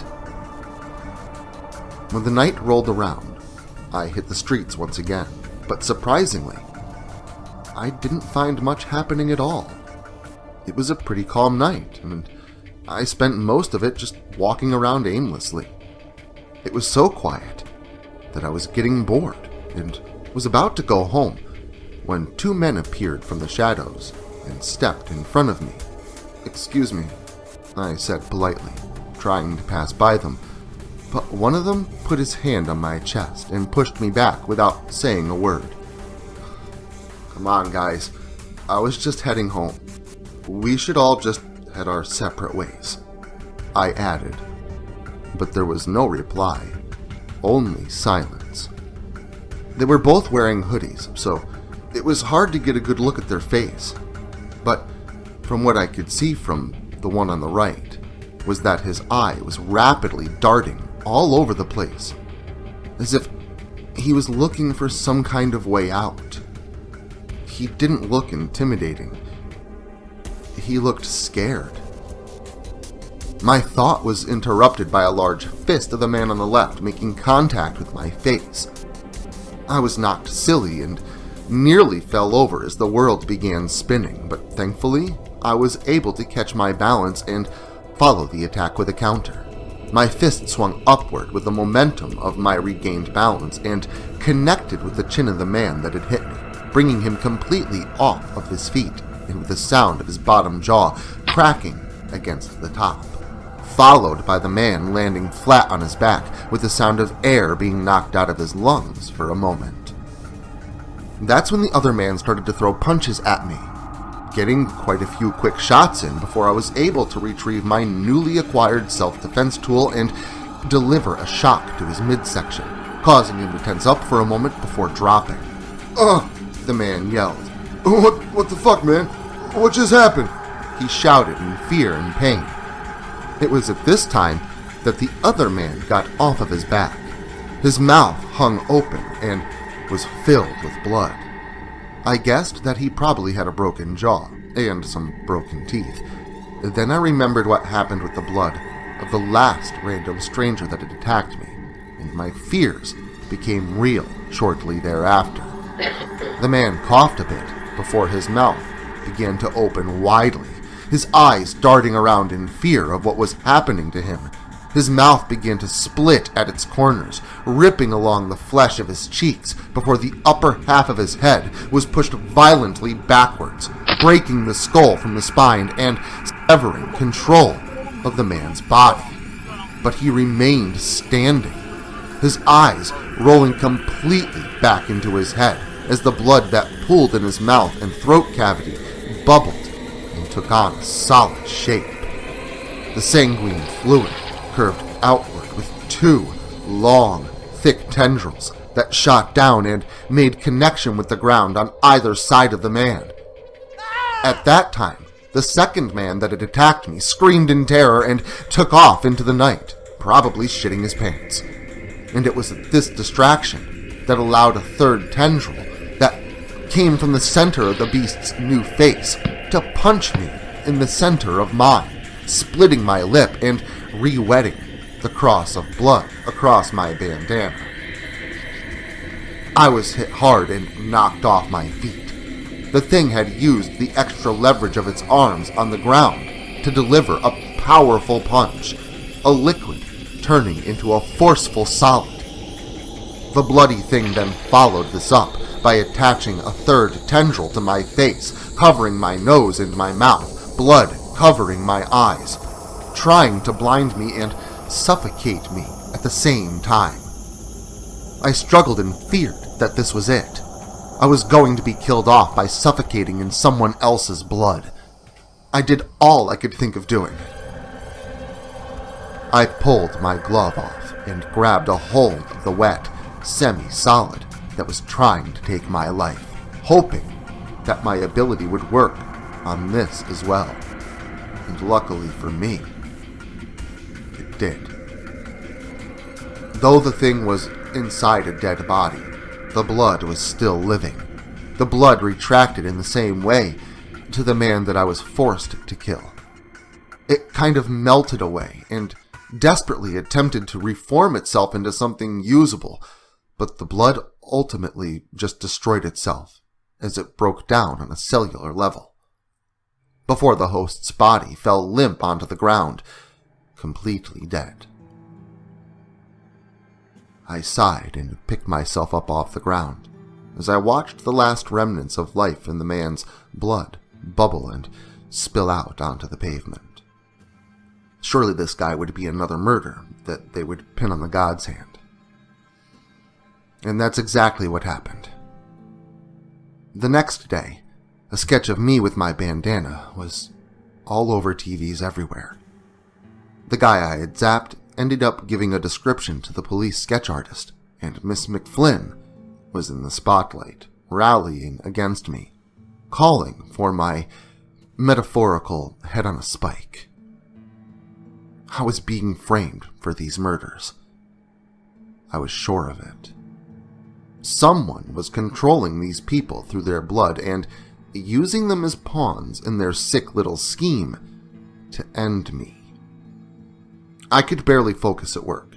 I barely ate. I barely slept. Whoever was doing this was stalking me. For the first time, I was unable to find them.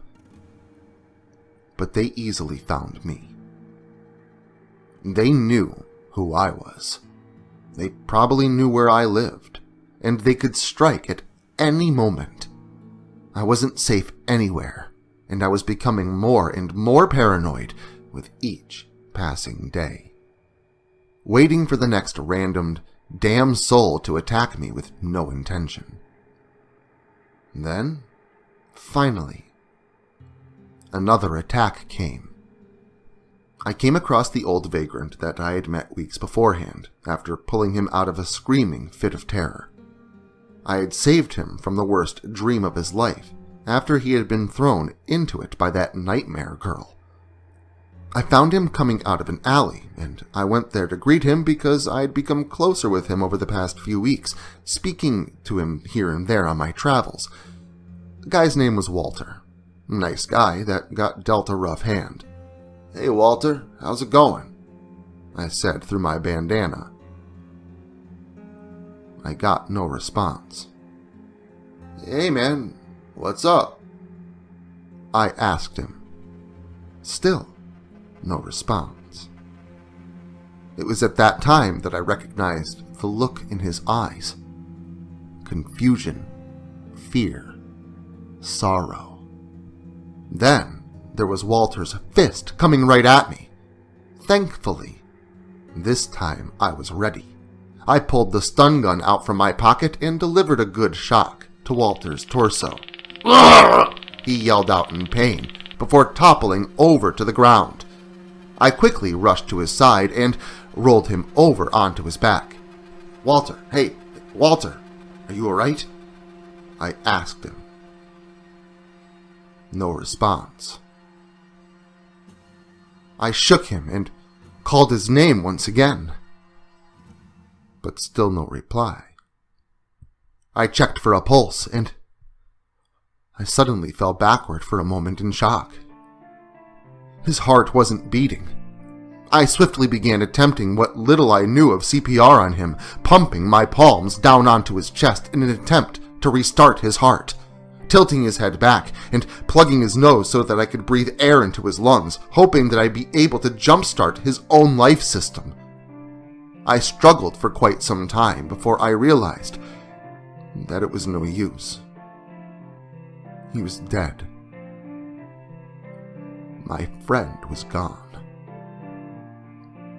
I stumbled backward to sit onto the ground, resting my elbows on my knees and holding my head in my hands, my vision going blurry from the occasional tear that pooled in my eyes. The shock I delivered to him was too much for his heart to take, and it stopped. How does it feel? A familiar woman's voice spoke from the shadows. Who's there? I yelled out angrily as I jumped to my feet. How does it feel to lose someone you care for? The woman asked. What the fuck? I yelled, more pissed off now than ever. You took away the only family I had. The woman spoke again. Who are you?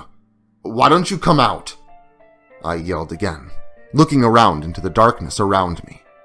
You killed my dad. He was the best of us, you know, the woman said sorrowfully as she stepped out from the shadows. I felt pretty dumb for not recognizing her voice. It was Catherine McFlynn, the daughter of the machine that I was forced to put out of commission. She now stood before me, her makeup a bit runny from tears and her eyes glistening with the moisture of her sorrow. She wore a red, split dress that hung down to her ankle over one leg, while completely revealing the other up to her thigh. The crimson hue of her garb reflecting the sanguine nature of her dark ability. You've been controlling all these people? I asked her pleadingly. But why? They were innocent. I questioned her. No one's innocent, she replied. You killed them. You killed my friend. I yelled at her. I killed them? You've killed more people than any of us. We just wanted money for our boss. But you are a serial murderer. You're worse than any of us, Catherine said with a smirk. And I'm pretty sure they were your victims, not mine, she said, looking me dead in the eyes, taunting me to attack. And I wanted to. But I needed to know more. Who's your boss? I asked her. You think I'm gonna tell you that? You really are dumb, she said mockingly. I knew she wasn't going to answer my question, so I decided to try and ask a different one that perhaps had the same answer. Who is the handyman? I asked her, looking back into her angry eyes that made a quick change to that of surprise before once again returning to anger. She let out a little laugh. You answered your own question. He's our boss, she said with a small smirk. Who is he? I asked again. A sick fuck with a prosthetic hand. Hell, he has a collection of them, she said, looking away from me for a moment. And if we don't do what he asks, he hurts us. There's nothing we can do to stop it, she added, sounding more sorrowful. This girl wasn't a monster. She was being forced into this. I got dragged in with this guy. He wanted to manipulate my newfound abilities to make some changes. He didn't tell me what those changes were, just that the world was going to be different, and we were going to take the steps to make it that way. I didn't even know he had known that I was different from everyone else. I don't even know how I became different from everyone else, but he did, or claimed that he did. I don't know if it's true or not, Catherine explained with a sigh. I don't even know why I'm telling you this. I don't like you. You aren't going to help me. My father was only doing any of this to protect me. And you killed him. You killed him, she yelled at me, before flying suddenly into the air. She hovered several feet off the ground, controlling the blood within her body, and used it to achieve flight. The woman then used a hidden blade to begrudgingly slice open both of her arms midway between the wrists and the elbow in order to let her blood flow freely so that she could manipulate it. The sanguine fluid ran out of the Blood Witch's arms and branched out into several red tentacles that broke away from her arms and flowed out in a semi-solid fashion to make contact with about a dozen objects around her, lifting them up off the ground to join her in the air. A few metal garbage cans, a bicycle, a mailbox was torn out of the sidewalk around it. Even a tree was uprooted from the soil beneath it. Then, every bit of debris that the woman's blood retrieved from around her was thrown at me in a rapid pace. Luckily for me, I was able to dodge the larger things, but I was quickly hit by an empty garbage can and the bike. But luckily she missed me with the following manhole cover. Though everything was thrown with just a small tendril of blood, it still had quite an impact, and I was beat up pretty bad from the two objects I was hit with. I was able to make my way out from under the small pile of metal that I was under, picking up the lid of the garbage can that had hit me in the process and throwing it at her like a giant metal frisbee, where it struck her square in the face, knocking her off balance and causing her to lose control of the tree, which swung wildly into a car, smashing it beyond repair. I doubt that guy's car insurance covers acts of freaks of nature. I took advantage of a sudden loss of balance to jump off the ground and land a strike into her side, which is enough to knock her out of the air and down onto the pavement. I didn't even like having to attack a woman, but I had no other choice. "Stop!" I yelled. "I'm sorry I killed your father, but I had to. I had no other choice," I explained. "No other choice? You had no other choice?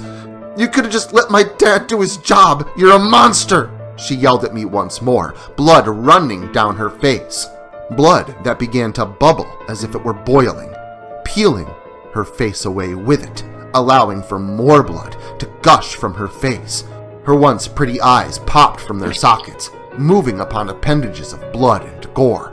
Her cheekbones and parts of her cranium cracked open, and the bloody flesh within grew outward, her head growing 2 to 3 times in size in places, while remaining fairly normal size in others, where her skull was still constricting around the swollen, bloody flesh. Small snakes of gore shot out from the exposed muscle, all of them twisting and curling in an unnatural fashion. Her jaw then split open like the mandibles of a spider, worms of blood splitting out from between her pearly, white teeth. Her flesh split down her chin and down between her breasts, where more tendrils of blood and gore sprung outward, leaving her a writhing mass of blood upon a dangling body. The tentacles lashed out at me, and the ones that managed to hit me split my skin open like the end of a whip, causing me to bleed as well. But thankfully, her abilities had no sway over my blood. Maybe because I was like her, a monster. Or maybe because my powers counteracted hers, attacking the blood like a virus. I couldn't get anywhere even close to her without a bloody whip being thrown my way. I didn't know what to do, but I remembered what happened when I shocked the man with my stun gun, how he was no longer under her control afterward. So, I did the best I could to shock every tendril that came toward me, each of them falling in pools of gore upon the ground when I shocked them, returning to their natural, liquid state. I wasn't able to get everyone I tried for, though. Many of them managed to get through, cutting me up pretty badly, but it was enough to allow me to get close to her, close enough where I was able to remove my glove and place my dark hand upon her body. The tentacles of flesh and blood all stiffened up and turned completely rigid before crumbling away like ash from a black snake on 4th of July. All of her tendrils crumbling away from the ends, inward to the fleshy mass at their center, which then began to collapse in upon itself and split open, where already coagulating blood spilled outward before curling back up in upon itself to harden and crumble to ash as well, before it was just a headless corpse of a woman laying on the pavement in a pool of gore. Another victim of the God's Hand killer, the father and the daughter, both slain by the madman in the cross mask. I knew I was a monster. I knew I would take the blame for this as another murder. There wasn't anything that could be done about that. But I walked away feeling accomplished, despite how disturbing that may sound. I knew something. I knew a little more about who might have some answers, and I intended to find him. But first, I figured I should probably get tested. I mean, over the last few days, I had dealt with a lot of blood.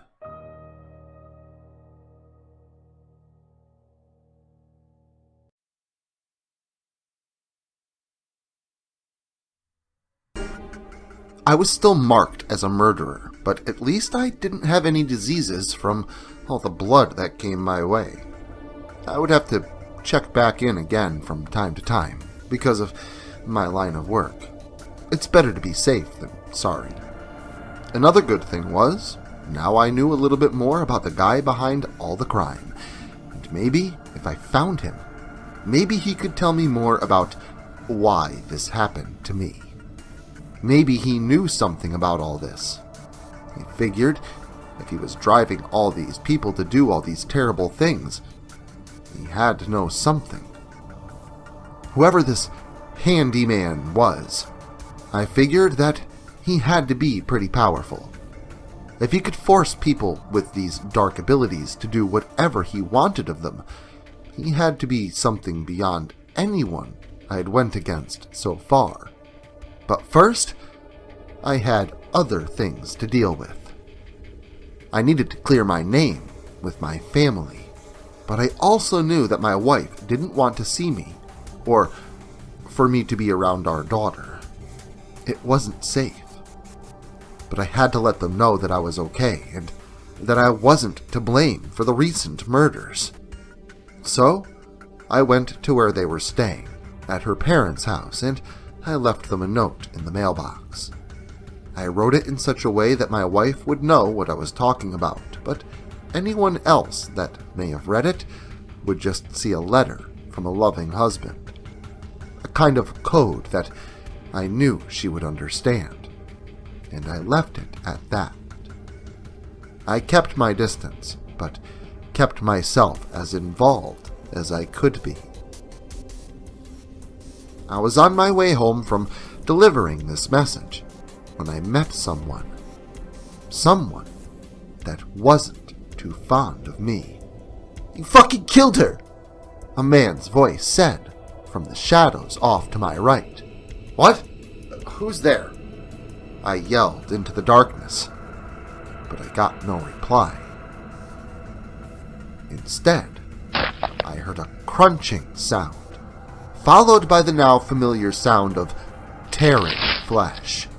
Then, out of the shadows, came a long, sharp, blood-covered object. It flew past my head, just missing me by inches before it was lodged into the side of the building beside me. It appeared to be a long bone of some kind that was thrown with such a force that it stuck into the brick wall of the building. Not to mention that bone should break before brick does. Then, he stepped out of the shadows and into the illumination of the street light. He was a short, thin guy, spindly and skeletal in his narrow frame. He was completely bald, and his eyes kind of bugged out of his wide head a bit. He was weird looking, but what was most off-putting about him was his hand was dangling off loose flesh of a broken arm an arm where a bone had been broken and pulled from. "What the fuck?" I said aloud, completely flabbergasted at how a guy could rip out his own bones and throw them at me.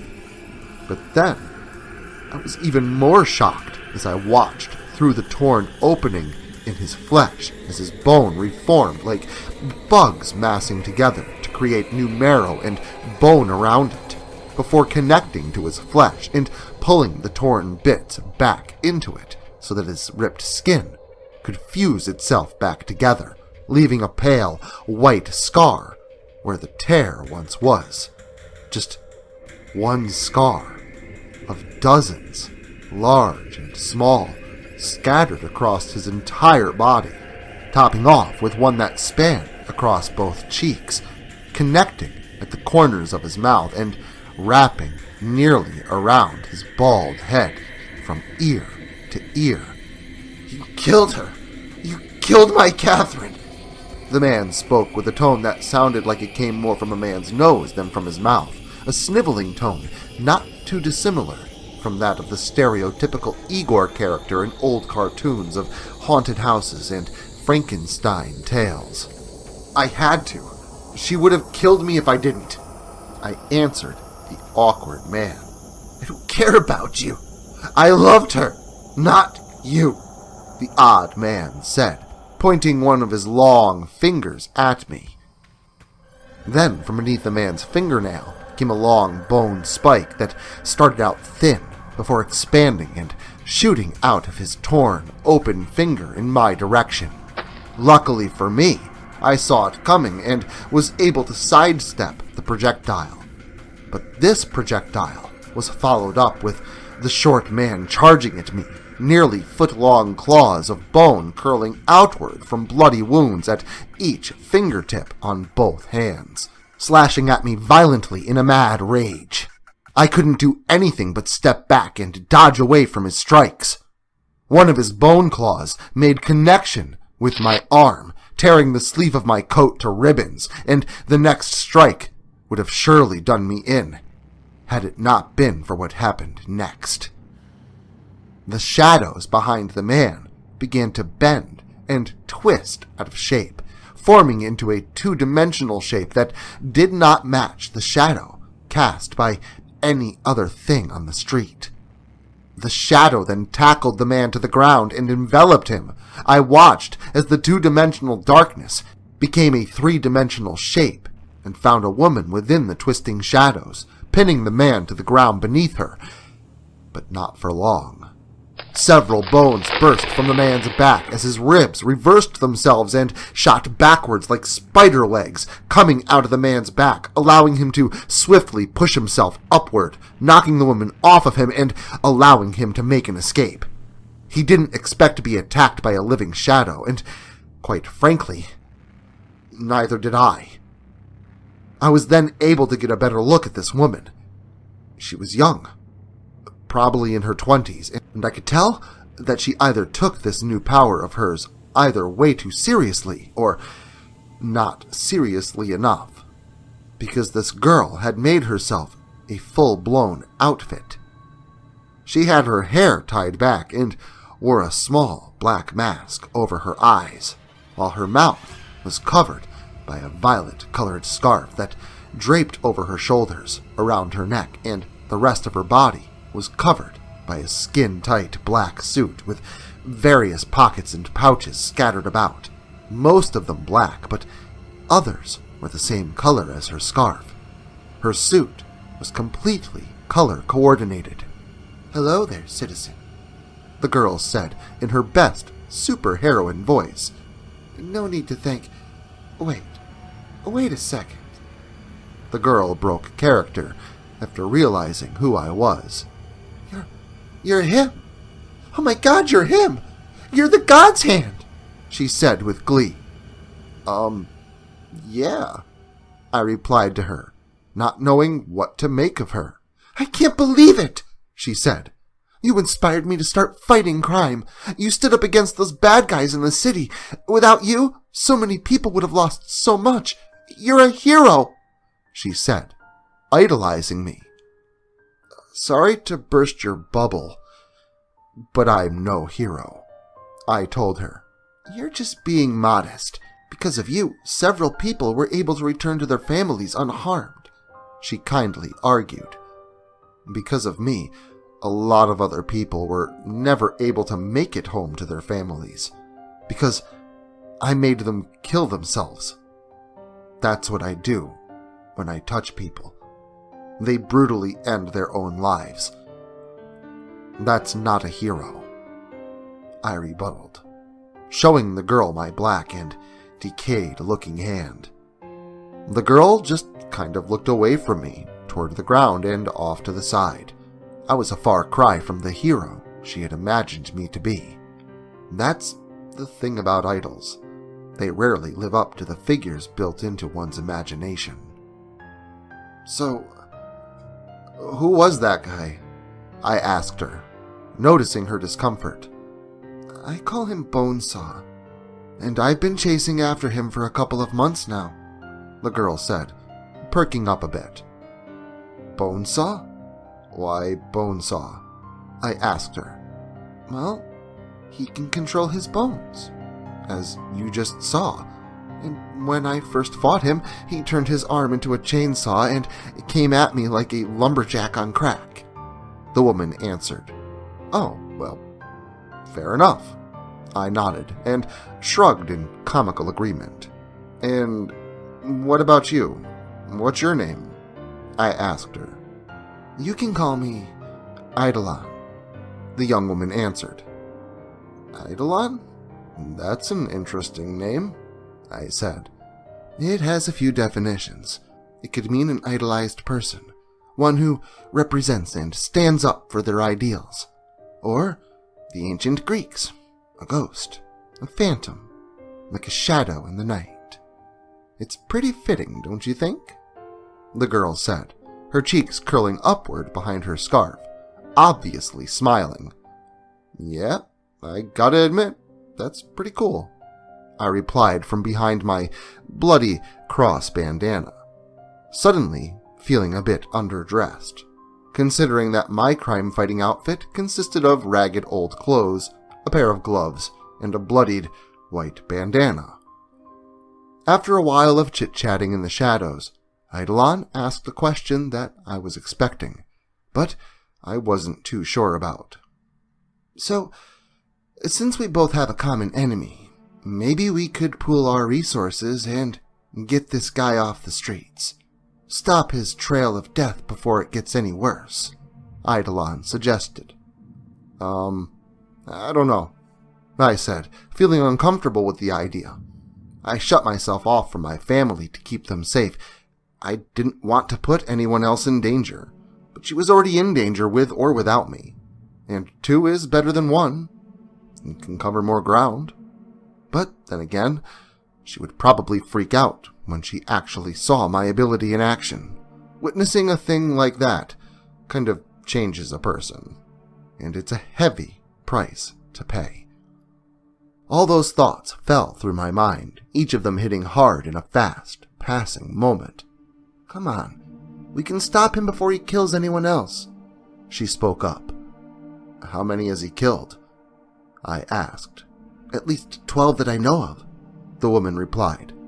Pretty much all the people you went against were just interested in stealing from people, but not this guy. This guy has a different role in all of this. Whatever this is, she added, pausing for a moment before continuing. Bonesaw. He killed people before he got his powers. He did time in prison for manslaughter. Killed my cousin, Joey. It was a murder, and he got away with a slap on the wrist. And then, he just kept on killing. And now, he has a built-in murder weapon at all times. What kind of sick twist of fate would give a guy like that a weapon like that? She finished, sniffling back the tears. I'm sorry, I told her, not knowing what else to say. But I think something's different now. His targets have changed. He used to target teenagers, but then a couple of weeks ago, he started killing businessmen and people with shady connections. I think he might be a hitman for hire now," she said. "Ever hear of the handyman?" I asked her. "No. Why?" She replied, "I think he might be our guy, the one who hired him," I answered. "Who is he?" "I don't know. I just found out about him myself," I answered. Does this mean we can team up? At least for a little while?" Eidolon asked sweetly. "Yeah, I guess," I relented. "Yes," the woman said, pulling her fist back in a victorious fashion. "The hand and the shadow." I can already hear the shadow puppet comments, I joked, causing her to let out a little giggle from behind the scarf. "I gotta get home. I'll see you tomorrow. Say 10-ish, right here?" the woman suggested. "Deal. We can talk more about what each of us knows, and maybe, together, we can formulate some kind of plan of action," I replied. "All right. See you then," the woman said, before dropping backwards into the shadow caused by a street sign, and completely vanishing into the thin veil of darkness. "Well, that was unexpected," I said to myself with a shrug, before making my trip home. The next night, Eidolon and I met up like we planned. Both of us were a bit early. We talked for a while and learned some new things. For instance, while I was out stopping petty thugs and bank robbers with superpowers, she was out fighting some of the darker aspects of the city, murderers and kidnappers. She was the real hero here. I was just another murderer. I wouldn't be any different from those she hunted, had it not been for circumstances and my morality.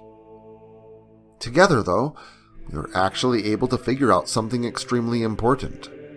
After looking at all those we've faced, every single one of those affected, the altered, as she called them, all the ones with abilities, the ones we knew of anyway, they all lived within a 5-mile radius, and we were damn sure that somewhere in the center of that circle we would find what we were looking for, the start of all this and the reason for it.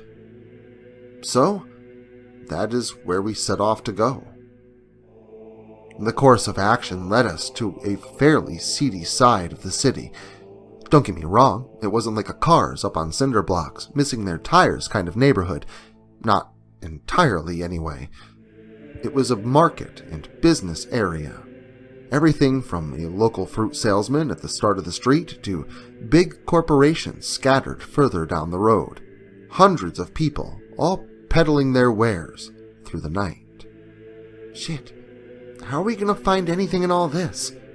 Eidolon asked.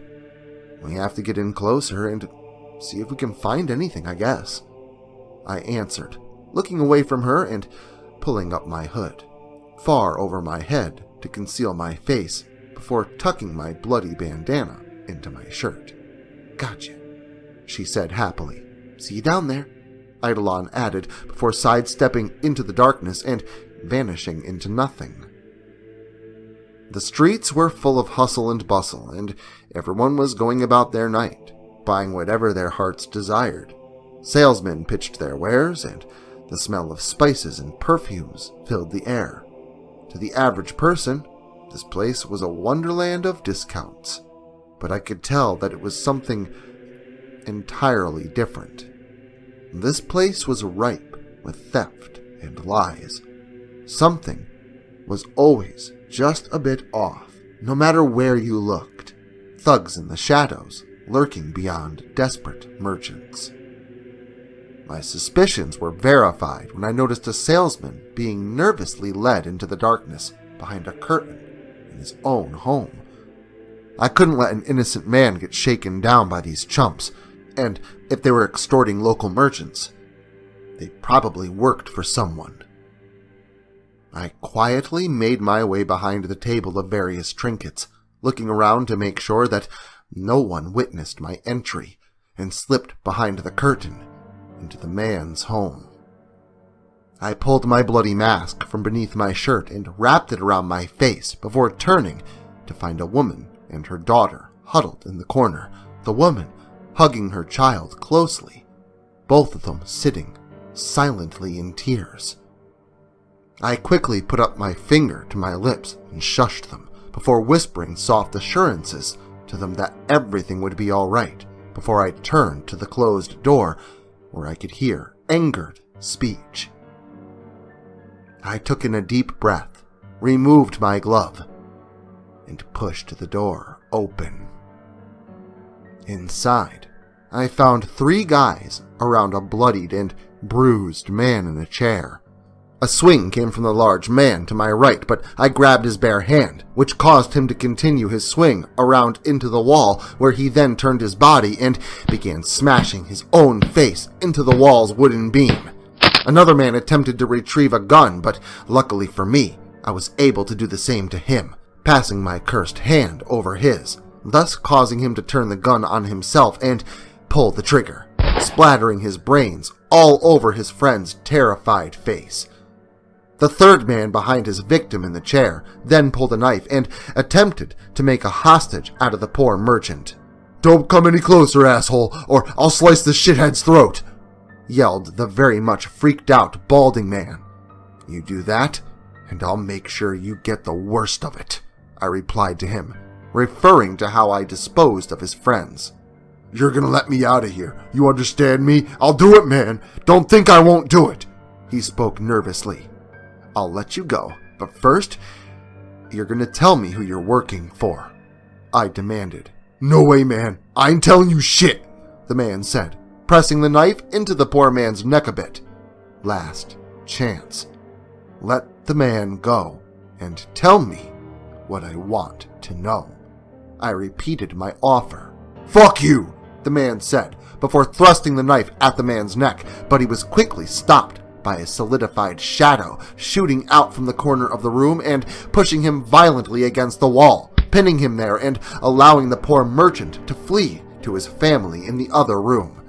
"You're gonna tell my friend here what he wants to know, or you're gonna end up like your buddies down there, understand?"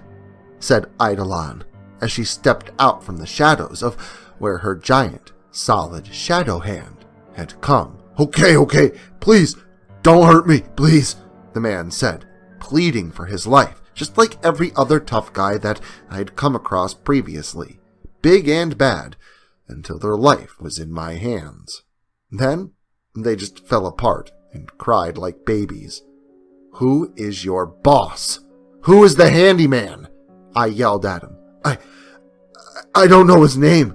I just do what I'm told by the other guys. But I know where he is. He owns a big building at the end of the block. In layman's terms.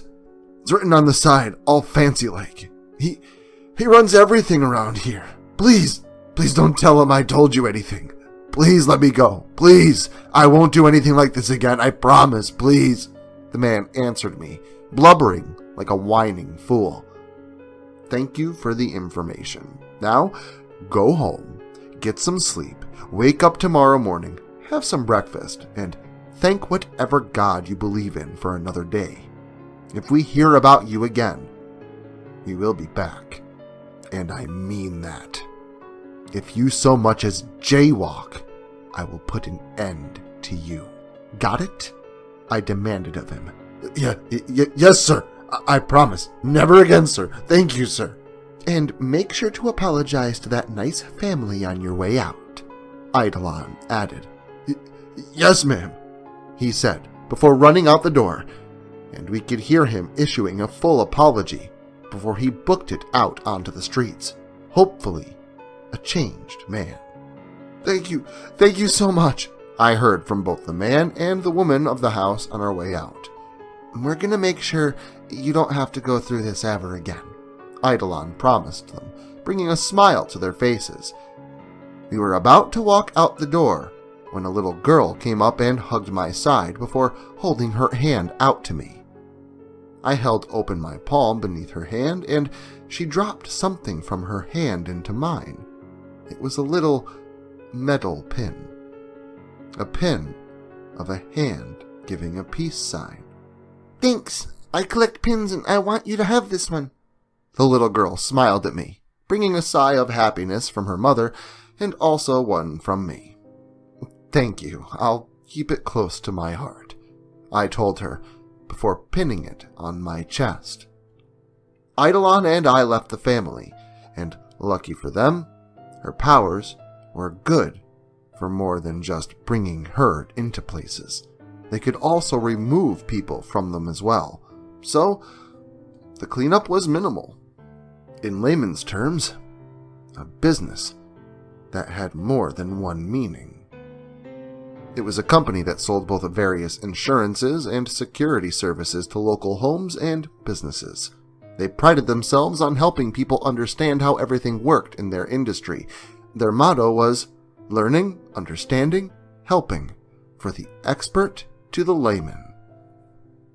We quickly put the pieces together of whoever was in charge of this place was creating the problem by robbing various banks around the city and then offering a solution to return their money to them at a high price for future service to make their location more safe and secure. They were creating crime to monopolize on their industry. Whoever was in charge was hurting people in order to help them. After conversing in the darkness of an alley beyond the prying eyes of passers-by, we made our way to the building where the man had directed us. The place was huge, probably about a dozen floors high, and looked pretty extravagant. What appeared to be marble stairs led up to the stone landing in front of a large glass revolving door. The words, in layman's terms, were written in a beautiful calligraphy lettering on the side of the building, letters that were raised off the building's face and accentuated by LED lights behind them. We watched a rather large man in a cream-colored suit climb into a black SUV out front of the building, which was then escorted by several others of the same color and style. A caravan of vehicles that all appeared completely the same. Someone of importance. That was probably our guy. "Hey, Eidolon, keep an eye on that guy," I said, having a hunch that he was important. "On it," she said, vanishing into the darkness of the night. "I'm going to see what I can find out here," I said, before making my way up the stairs and into the lobby of the building, which was surprisingly still open. "Hello, can I help you?" A nice woman behind a very gorgeous azure-colored desk asked me. "Yeah," I said, taking my hood down, my mask now tucked behind my shirt once again. "Can you tell me more about the owner of this building, please?" I asked. "May I ask why?" The woman asked. I searched for a believable lie, and I'm a blogger. I'm writing a blog about the influence of local businesses, and what could be more influential than your company. So I wanted to learn more," was the excuse that came out of my mouth. Luckily for me, the woman believed it. "Oh, well, in that case, I'd be happy to answer any questions you might have," the kind woman began. "In layman's terms, was founded 15 years ago by Layman Brown, and, with a clever play on words, that's how we got our name. His business started small, and for a long time he struggled, but he kept at it, and things slowly grew and grew. And then, just as of a few years ago, things started booming for him, and this building sprung up, and here we are. Anything else you'd like to know?" The woman explained, happy to tell me more. "Would I be able to schedule a meeting with Mr. Brown?" I asked the woman. "Oh, please, call him Layman. He doesn't like any formalities. He's really very nice, but I'm afraid he's very busy, and I don't think I could schedule you in. But I'd be happy to tell you anything else you might want to know," the woman said. She was very helpful, but she was completely oblivious to the inner workings of what went on in her company, and everything here was probably on the up and up, and I wouldn't be able to find much else. "No, thank you, ma'am. That's all right. You've told me enough to work with. Thank you very much for your time, I said, with a smile before I turned and walked out of the building. I figured Eidolon would be the best bet for getting into this place, because I knew I probably wouldn't be very successful at getting past the tight security here. Not without killing innocent people, that is, and that wasn't something I wanted to do. I didn't make it 2 blocks before I felt a sharp pain in my side. I looked down to find a jagged, bloody yet white-colored object sticking out of my side. It had penetrated into the side of my chest a short distance before it stopped at my rib cage. A broken bone flung from the darkness and into my flesh. "You killed her! You murdered my Catherine!" the sniveling man said as he stepped out of the shadows, his bald head cocked to the side a bit, looking at me with an awkward rage. "She attacked me. I didn't have a choice, and you keep calling her your Catherine. I doubt she wanted to have anything to do with you," I said to him, pulling the bone from my side and clutching the wound, applying pressure. "I admired her so much. We didn't ever talk much, but I knew she loved me. I knew she wanted me too, but her father would never allow it. But you took care of him too. You killed them both," the man said, changing his tone to one that sounded as if his mind was distant. "Yeah? You're a creeper, just like I thought," I told him, a bit weirded out by exactly how creepy this guy was. "You don't understand true love," the creepy man called Bonesaw spoke before snapping his arm at the wrist and shooting out another bone shard at me. I jumped out of the way and removed my glove, but my decayed and cursed hand was quickly pinned to the wall beside me by another small bone fragment that had forced its way through the palm of my hand and on through the back, sticking my cursed hand to the wall and causing me to let out a scream in pain. "Not yet, my friend, not yet," Bonesaw said. "Not until I make you feel how I feel," he added, before jumping into the darkness where I heard bones crunching and cracking, followed by a woman's screams. I struggled with the bone in my hand, trying to pull it from the wall, but it was little use. It was stuck there pretty well. Then the freak emerged from the darkness again, but this time he looked like something out of a nightmare. His ribcage had grown in size, and his ribs now stuck out from his chest like the legs of a giant spider.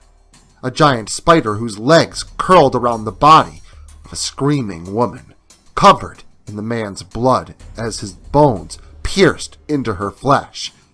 And it was then that I noticed who the woman was. "My God, Jennifer!" I yelled to my terrified wife, trapped within the confines of the monster's arachnid ribcage. "Please!" she cried, screaming and pleading my name. "Let her go!" I yelled to Bonesaw, pleadingly.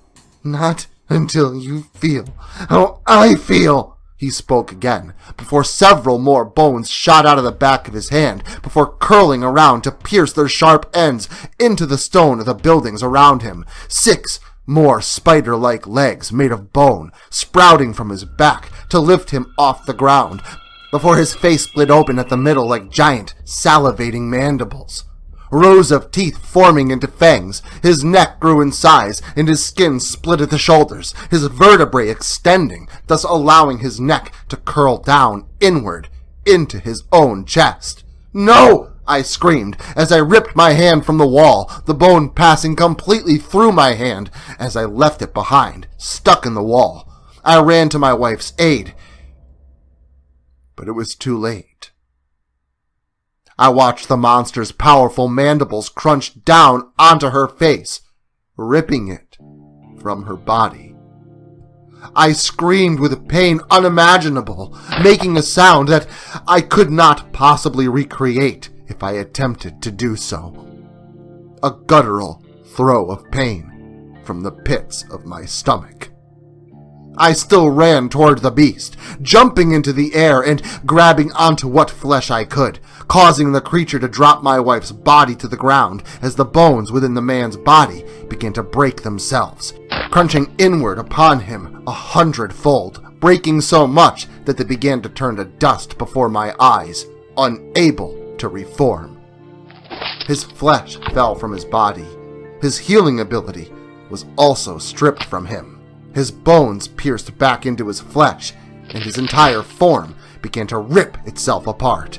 His bones breaking away to nothing, and his flesh being torn from the remaining bit of his torso and appendages, until it was nothing more than a mass of unrecognizable flesh and broken bones upon the ground, parts of it still hanging off the stone walls where the bones had dug their way in. I ran to my wife's body, which lay lifeless on the ground, and I kneeled beside her, holding her close to me, her blood covering my clothing, staining my hoodie red. I sat there for a moment, completely in shock, before I snapped back to reality. My little girl could also be in danger. I didn't know what to do. Millions of thoughts raced through my mind. Where was my daughter? Was she safe? Were they hurting her? Maybe she was with her grandparents. How would I tell them about their daughter?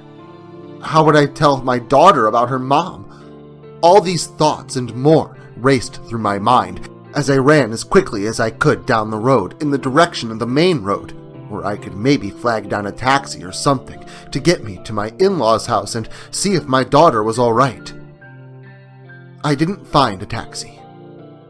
Instead, I saw the caravan of SUVs returning from wherever they had gone to. But I didn't have time for that. I had to make sure my little girl was safe. "Hey, you look pretty beat up, man." Eidolon's familiar voice spoke from behind me. "Yeah," I said quietly, still walking in the direction of my in-laws. "Are you all right?" Eidolon asked. "No. I need to make sure my daughter's safe," I said before turning to her. "Can you get me to her quickly, please? Can you do your thing and take me to her, please?" I begged her before telling her where I wanted her to leave me. "Shit," Eidolon spoke. "That's around where that Lyman guy went. You don't think he—" she began, but I didn't give her time to finish before turning around to return to the handyman's office. "Wait, you can't go in there like that. You're bleeding like a sieve, man. Here, let me help you." She attempted to come to my aid. "No, I have to help her," I said, continuing to walk slowly toward the tower ahead, clutching my bleeding side. I began to feel a bit dizzy as I walked down the empty street. I felt tired, but I had to keep going. But I didn't make it very far down the road at all before everything went black, and I crashed to the ground.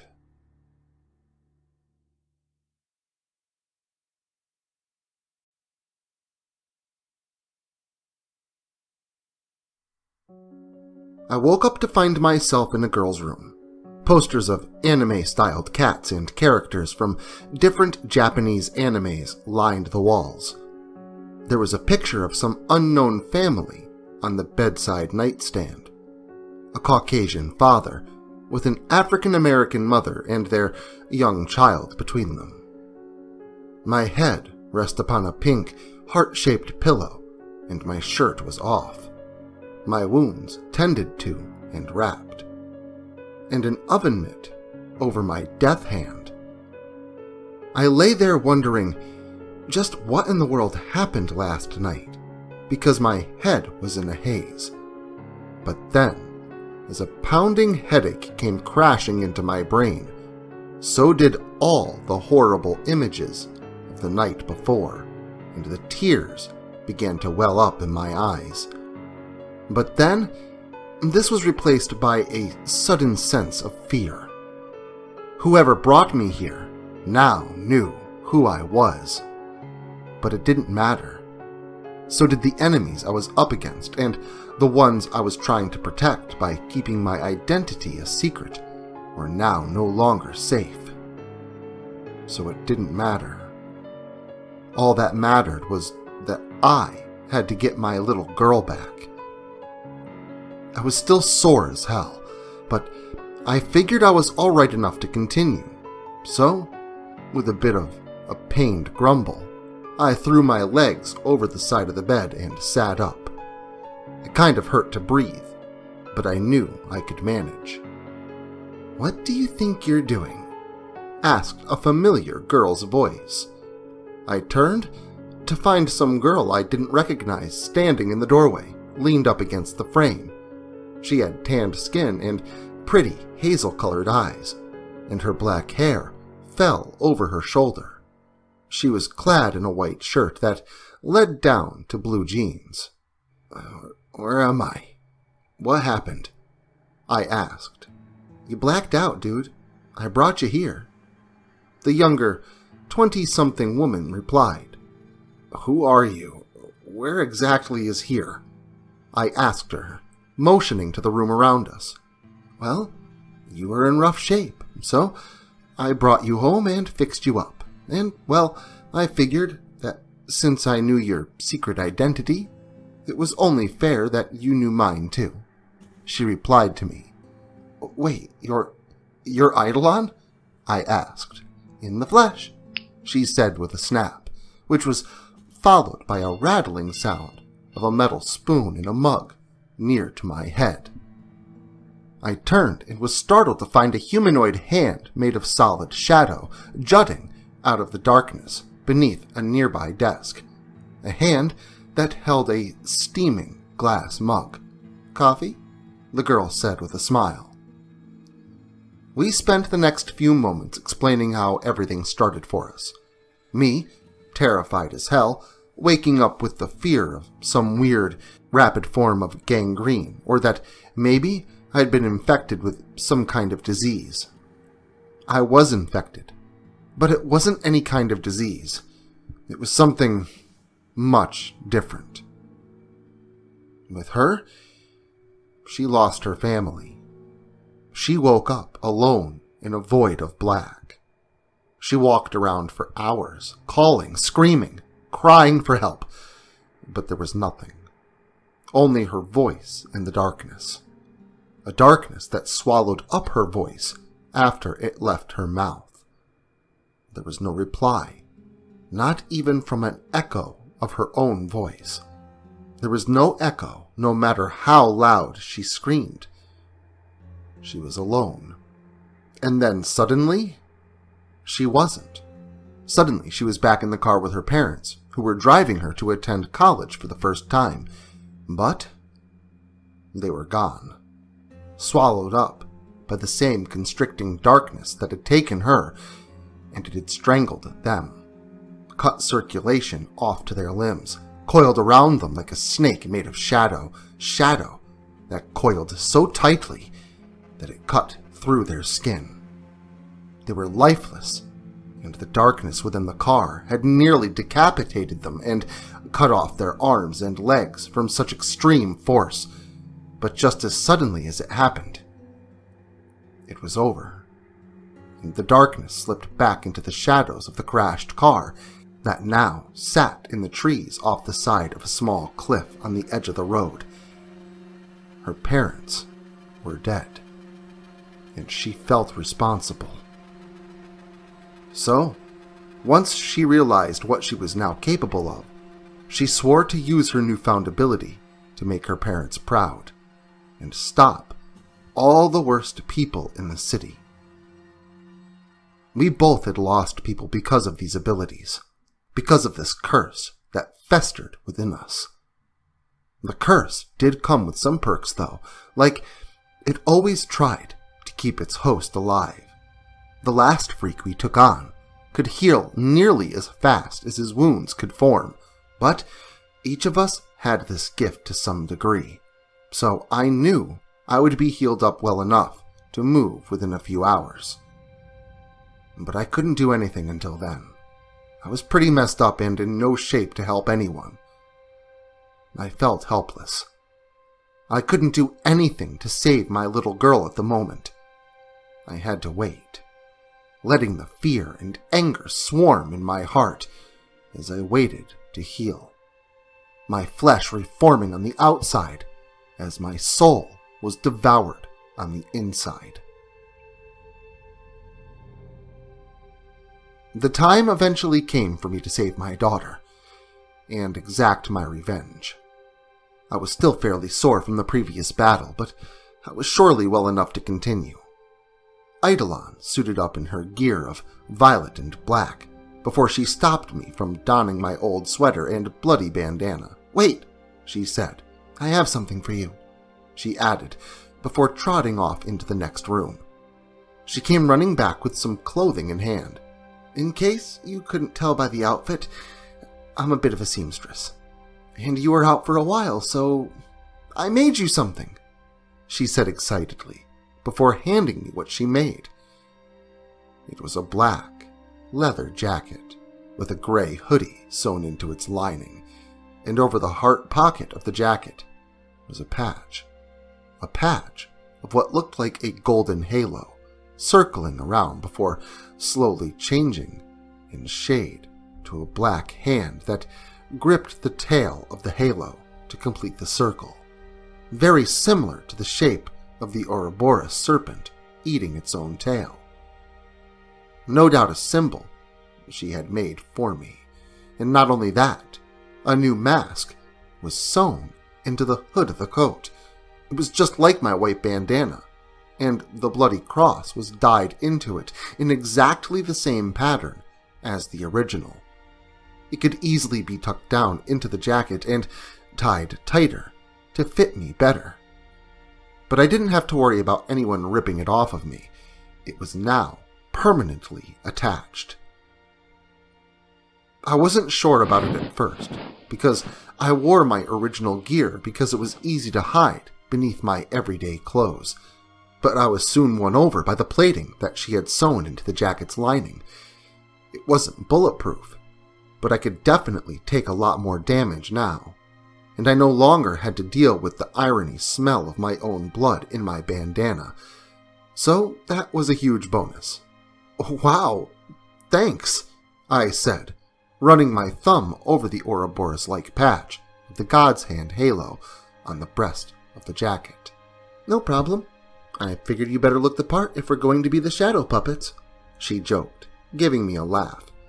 "Let's get going," I said, donning my new gear. "Let's kick some butt," the girl said excitedly, before blinking away into the shadows. "Wait, I still don't know exactly where here is," I said, to no one, because she was already long gone, on her way to the, in layman's terms, building. I was able to find my way with a little bit of trial and error. I had to be somewhere within a 5-mile radius of the building after all. I eventually caught up with Eidolon on the road outside of, in layman's terms. "You gotta stop that. Could you, give me a lift or something?" I said, kind of out of breath from the 4-mile trek to get there. "Oh, yeah, sorry about that. I guess I just get excited sometimes. My bad," she said with a shrug. "Yeah," I said. "So, what's the plan?" I asked. We came up with a plan for her to slip by in the shadows, and then once she was beyond security, she could lift me in through the window. The plan was pretty much perfect with her powers, but there were a few major flaws we didn't account for. There wasn't a single shadow to be found in the lobby. The place was lit up like the 4th of July, and it was nearly completely white, like a sterile environment you would see on sci-fi TV shows. So, we made a plan B. I would distract them so that Eidolon could slip by and then lift me up from some shadows that she could hopefully find somewhere inside. I tucked my new mask down and slid my hood off so that I wouldn't look like a criminal. Then I walked through the door and approached the reception desk. "Hey, there's this weird guy outside and he looks kind of shady. You might want to go check it out," I said, making up a lie on the spot, trying to get the security guard at the front desk to go with me. "Mr. Lehman Brown is expecting you, sir," Take the elevator up to the 20th floor. The female desk clerk spoke with a smile. What? I said, completely confused. Take the elevator up to the 20th floor. Mr. Lehman Brown is waiting for you. The clerk spoke again, before returning to her duties. So much for the element of surprise. I turned and walked to the elevator at the end of the hall, off the side of the lobby to go up. Eidolon was standing by the elevator, completely out of her element, waiting for me. I thought we had a plan, she said in confusion. They knew who I was. They knew we were coming, I said with a grumble. Oh boy, this is going to be fun, Eidolon replied with a hint of sarcasm. The elevator arrived and we stepped inside to make one long trip up to the 20th floor. The two of us rode the elevator on up, nervously waiting on what we were to find at the top of the elevator ride. With 22 floors, we were going near to the top of the building, and we had pretty much no means of escape if things were to go south. Eventually, we heard the ding of the elevator arriving at the 20th floor, where the doors slid open to another brightly lit room. Eidolon's powers would be virtually useless here. The room was huge and in kind of a circular shape with a balcony all around it that made up both the 20th and the 21st floors. Several built-in desks lined the circular room on both floors, all of them pointing toward a podium at the center. It was like an auditorium where everyone could hear the person in the center speak. It was some kind of big meeting room for the company. But tonight, it would be the stage for something much more destructive. Although it already looked like it had been a stage for something destructive, because bloody and decaying corpses littered both floors of the meeting room. Some of them fresh, some of them rotten and grayed. They were on the floor, on the desks, over the railing of the balcony. They were everywhere. And it wasn't until I got closer to one of them that I realized these weren't just any unfortunate victims. They were my unfortunate victims. I could recognize many of the thugs that I had dispatched with my own hand over the entire time I had this ability. Some of them were easily recognizable, while others were just decayed shells or damaged beyond recognition. I was sure that everyone that I had killed was there. Everyone that was still in mostly one piece anyway. The nightmare girl that I had faced at the start of all this sat lifeless in a chair. My friend Walter was on the floor beside me, and even my wife was there, draped over the desk in the center of the room. Only her body remained. Her face was completely gone, torn off by the monster I had just fought hours before. I felt like my heart jumped out of my chest and got stuck in my throat, nearly choking me with pain at the sight of her like that, but I wasn't prepared for what came next. I watched as my wife's faceless body sat up, her head tilted to the side, her arms then lifted oddly and unnaturally away from her body and stuck up into the air, where her lower half was kind of dragged off the table by her upper half. Her feet thumped onto the floor with a loud thud, as she just sort of hung there by her arms, held up by some invisible force, and then her feet began to swing forward one at a time, as if she was walking. But she wasn't walking. Her body was completely lifeless, but she was being manipulated as if she were some kind of puppet. Her arms and legs swung unnaturally forward toward Eidolon and I, and she seemed to sway like a marionette on unseen strings. Tears welled up in my eyes as I watched my wife's lifeless corpse used as a weapon against me. Then, the others followed suit. Zombie-like corpses of my victims all began to rise up, swaying like puppets, all of them coming to seek their revenge. Corpses with bits of them falling away as they approached me. Others covered in blood that was left in a trail at their feet, coagulated and full of dried or gloopy, bloody clumps. The smell of death and decay filled the air as the undead approached their food. I attempted to react by pushing one away, but my hands went right through their rotten torso, allowing what looked like embalming fluid to leak out onto my arms. I quickly withdrew from the viscous fluid within the zombie's midsection and removed my glove to deliver a touch to the face of another. But he just kept coming. They were already dead. My hand had already done its job and was useless against them now. I withdrew in fear and began to think that maybe all was lost. But then I was snapped out of my terror-induced trance when I heard the shattering of glass overhead. Eidolon had pulled a slingshot out of one of her pouches and had shot one of the lights with a rock before retrieving another one and shot it into another light. The room wasn't dark.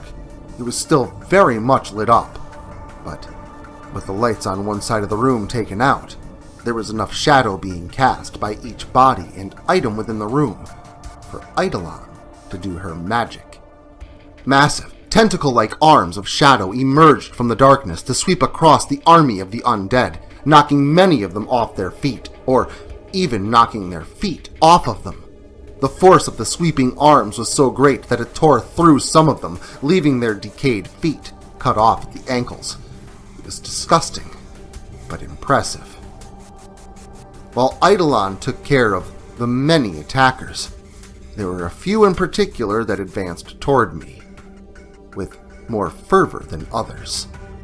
A gray-skinned, blonde-haired girl came at me. I didn't recognize her at first, but then it clicked in my head who she was. It was the Nightmare Girl, the one that had torn out her own wrists. Her wrists were now sewn back together, a mortician having done his work, but her body was already at the beginning stages of decay. It hurt me to kill her the first time around, but I had grown more hardened the more I killed, and I knew the second time around would be easier than the first. That is, easier emotionally, but physically, not so much. Taking down an undead killing machine is something else entirely. Quickly, I lunged at the girl, wrapping my hands around the base of her skull and ripping upwards, tearing the head from her body, removing the head or destroying the brain, just like in the movies. The girl's body dropped to the ground as I tossed her head down with it. She was followed directly behind by another familiar face, or what was left of one. The body of Charles dangled before me. The old man turned machine. Though now, he was more like a skin sack with no real bone structure beneath, everything inside of him having been turned to machine. He was now nothing more than a basic torso of a man, his arms and legs gone, and his skin a hollow shell. He lunged at me, teeth gnawing and mashing at the air, attempting to bite me. I was able to grab him about what was left of his waist in order to swing him about like an empty skin bag, slamming his skullless noggin on the pavement and liquefying the brain inside. Luckily, I wasn't attacked by the other two monsters I had dealt with, probably because there wasn't much left of them to become an undead monster. There was barely enough of the old man Charles left to cause any kind of threat. But there were several others. Gang members, racist skinheads, assholes that beat their wives. I took care of a lot of people, and now they were coming back full swing to take care of me. I ripped off limbs, punched through rotten corpses, beheaded them, battling my way through to end their lives a second time. I remember thinking in the moment that I should have felt something. I should have had some kind of emotion while killing all these people for a second time. But I didn't. Even when my vagrant friend came back to attempt to end me, I still felt nothing. I was only focused on reaching my daughter, and if I had to fight through the entire world, I was ready to do it. Eidolon and I had been dispatching the undead horde for several minutes when I finally noticed something off to the side of the room. A glint of light from the shadows. Then, as I watched, still avoiding attacks from rotting arms and gnashing teeth, a form slowly came into view. A tall woman with an hourglass figure, her body packed tightly into a skin-tight, black and gray one-piece suit. It appeared to be some kind of leather that fit snugly against her body. She had silver-colored hair that fell down to her shoulders, and her pale, blue eyes were covered by a pair of oval-rimmed glasses, which were the source of the glinting in the shadows.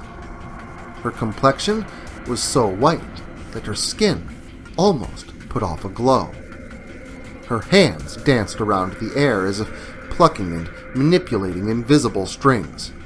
Strings that no doubt were connected somehow to the horde of zombies that Eidolon and I were facing off against. This woman was surely the puppeteer behind the small army before us. "Eidolon!" I yelled out to gain her attention before pointing out the woman at the edge of the room. Eidolon quickly sent a mass of solid darkness in the woman's direction, but it was stopped when a body came to block its path. This corpse was soon joined by another, and then another, all of them forming a massive wall to intercept us. But soon, that wall began to melt upon itself.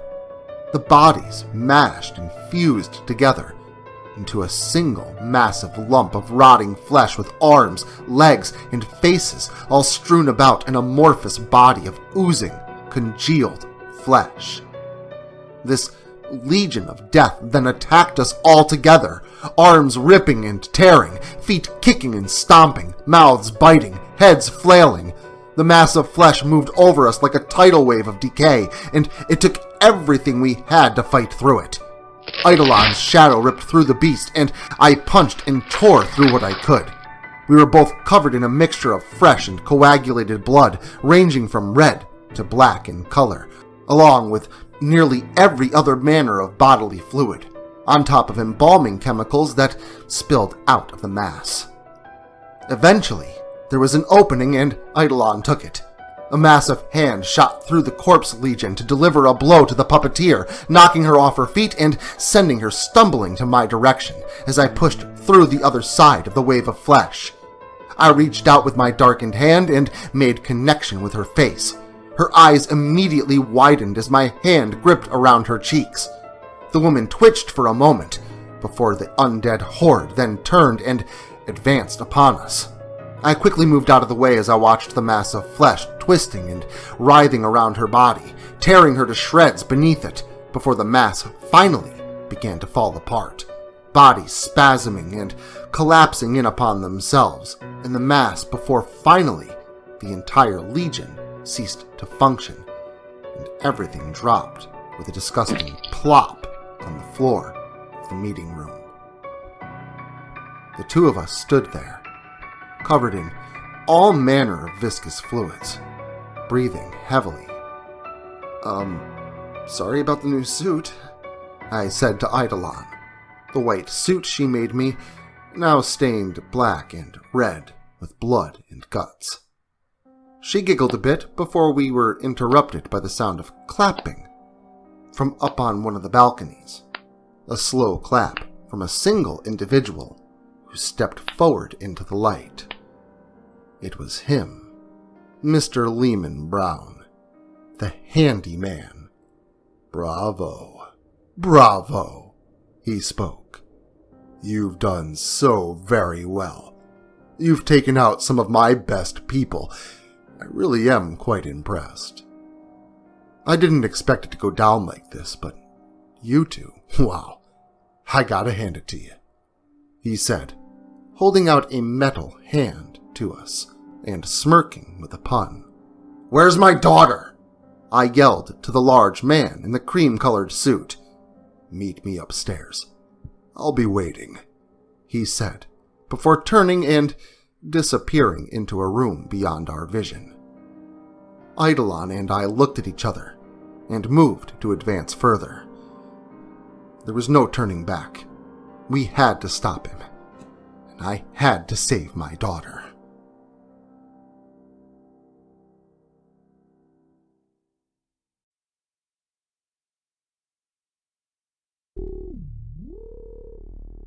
Eidolon blinked through the shadows as I ran up the staircase behind her. The area beyond the meeting room where we had fought the puppeteer's army of the undead was pretty extravagant, obviously to show off to any potential business partners. The floor was laid out with a beautiful blood-red carpet with gold trim. The walls were lined with fancy artwork from various artists, both paintings and statues, and the banisters at the sides of the staircase were plated in bright, shining gold. We made our way up the stairs, leaving footprints of coagulated gore on the carpet beneath our feet as we moved. At the top of the stairs was a landing with a balcony overlooking the floor below on either side of the room, with doors that led back into the balcony of the conference room. There were also statues and paintings adorning the balcony here, but at the center of the room, at the top of the staircase of where we had come, was a glass elevator to take us to the top floor of the building, and outside we could see the night lights of the city spanning into the distance, ending at the darkness of the forest beyond. It was beautiful and peaceful seeing it from up here. No hint at any chaos caused by the man we were here to see. It offered us a small bit of respite before our final confrontation with the handyman. We stared out at the beautiful lights for a short moment before the elevator dinged and we were at the top floor of the building. The doors opened to a room with large windows on nearly every side, offering a view of the city from every angle. The glow of fluorescent bulbs overhead brightly lit the room, along with the glow shining from the base of the windows emanating from the spotlights situated at the corners of the building a few floors below, to light up the building's, in layman's terms, sign, which could be found right beneath this room's windows. The floor was bright, shining marble, and there were matching pillars that stood near each corner, along with 4 more closer to the center of the large room. This place, too, was lined with artwork, though the style here was much more modern, unlike the classic style in the room below.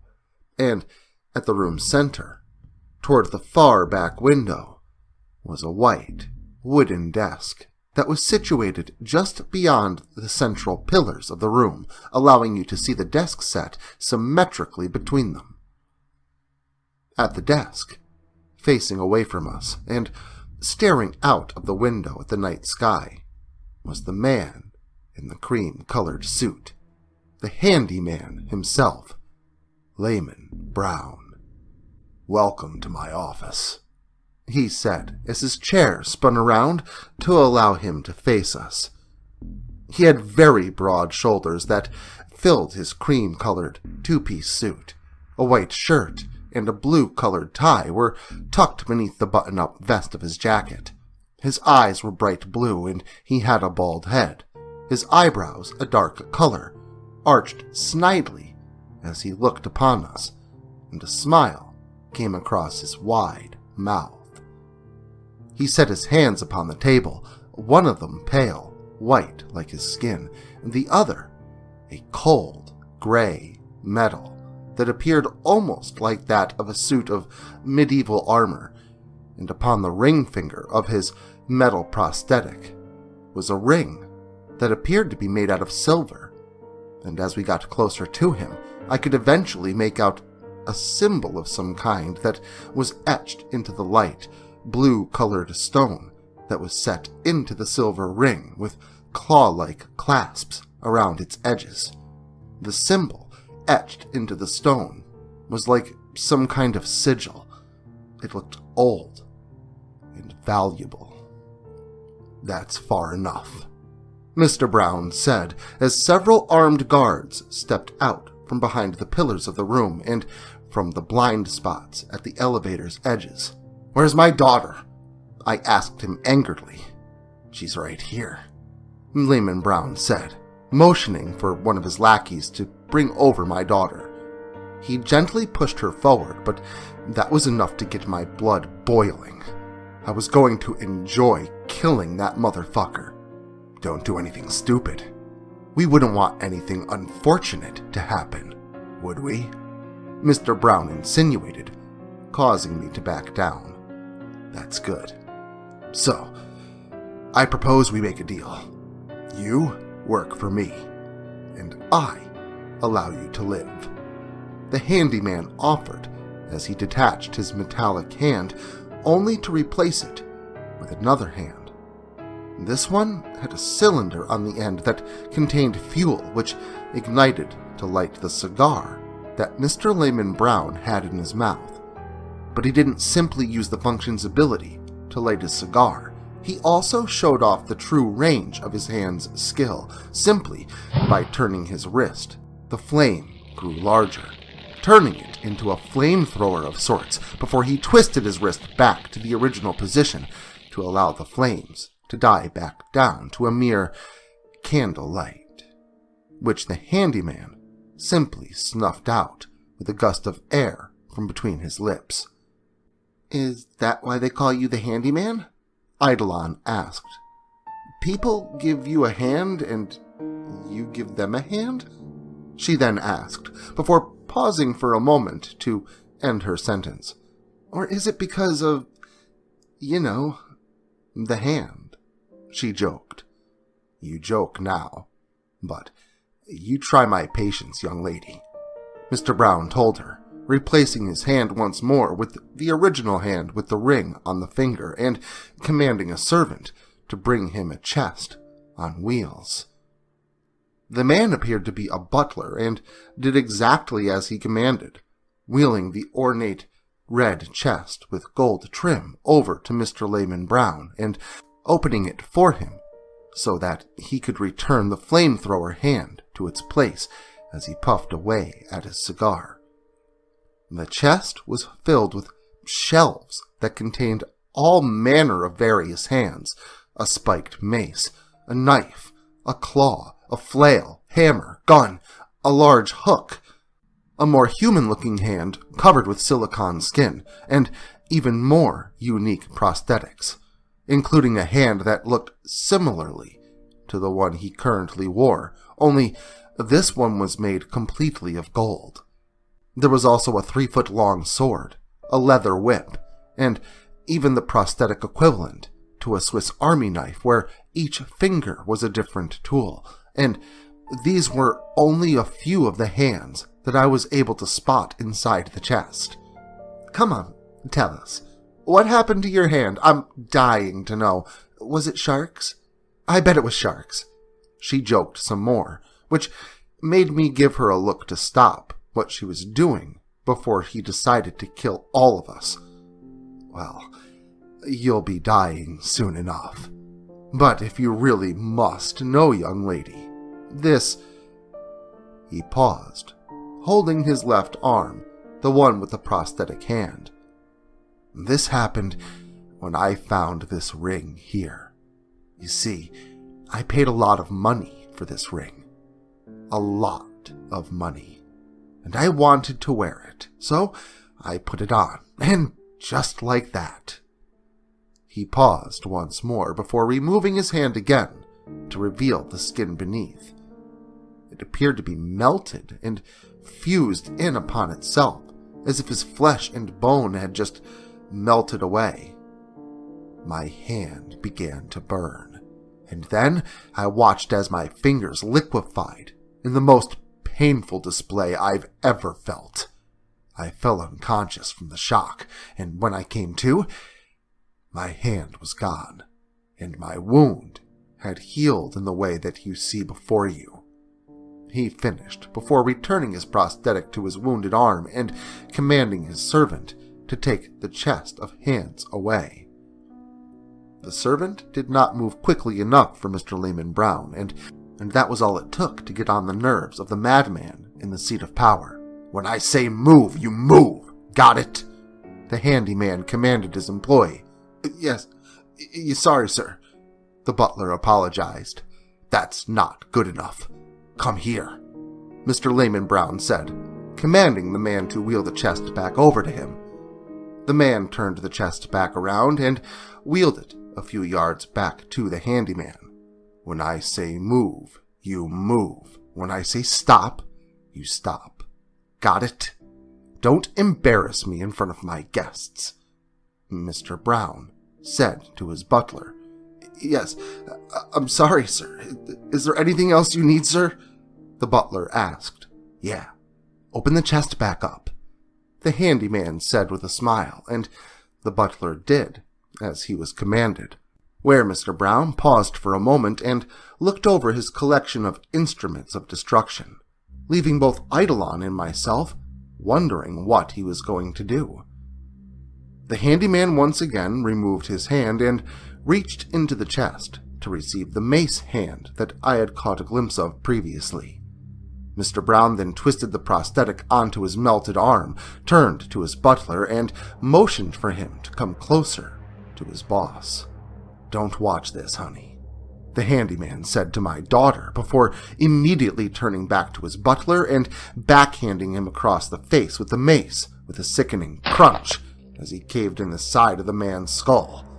He then proceeded to bludgeon the poor man repeatedly with the spiked sphere, which became quickly covered with bits of skull and brain matter as the man was beaten to death before our eyes.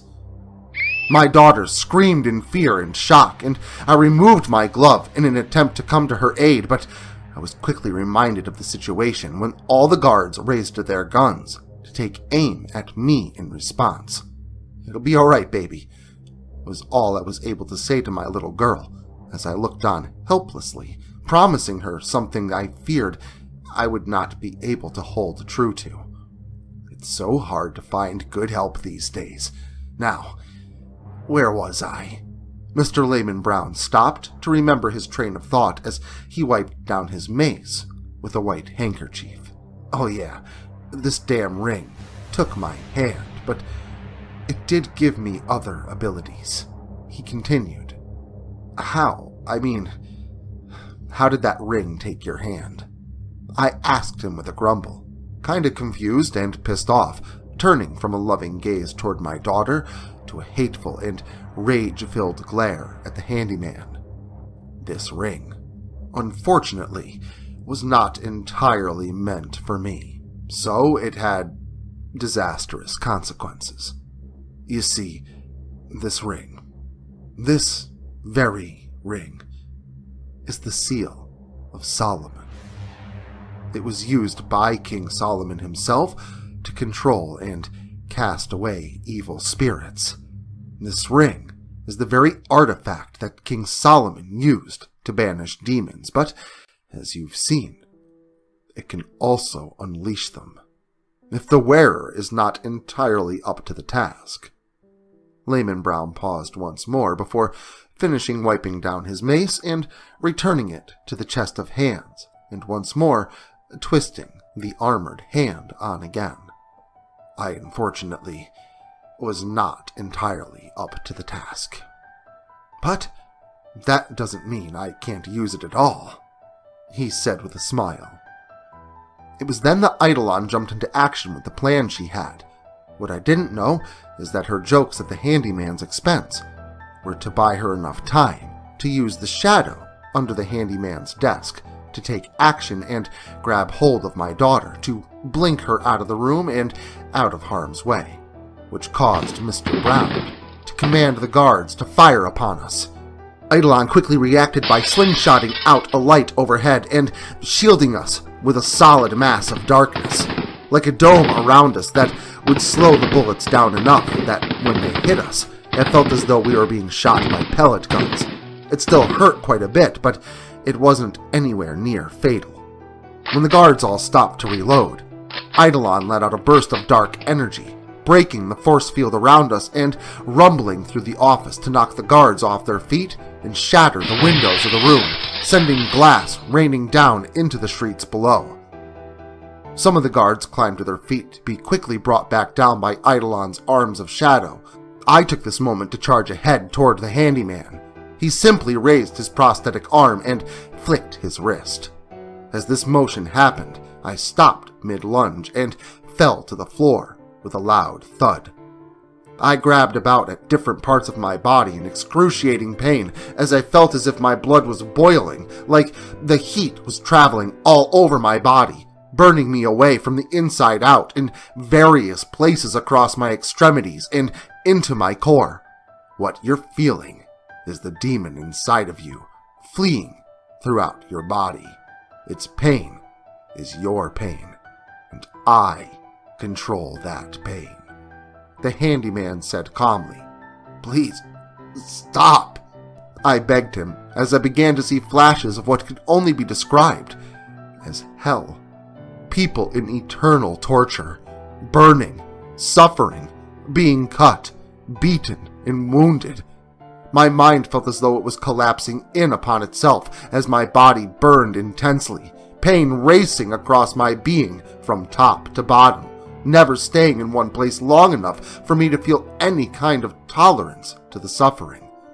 Then, I heard the screaming of a girl in anguish, and I looked back to see Eidolon in much of the same shape I was in, both of us writhing excruciatingly upon the marble floor, our eyes filling with tears as the searing pain burned away our insides, and the images of torment filled our minds with centuries of suffering and abuse, all at once, causing us to both feel as if our brains were going to flatten and implode in upon themselves.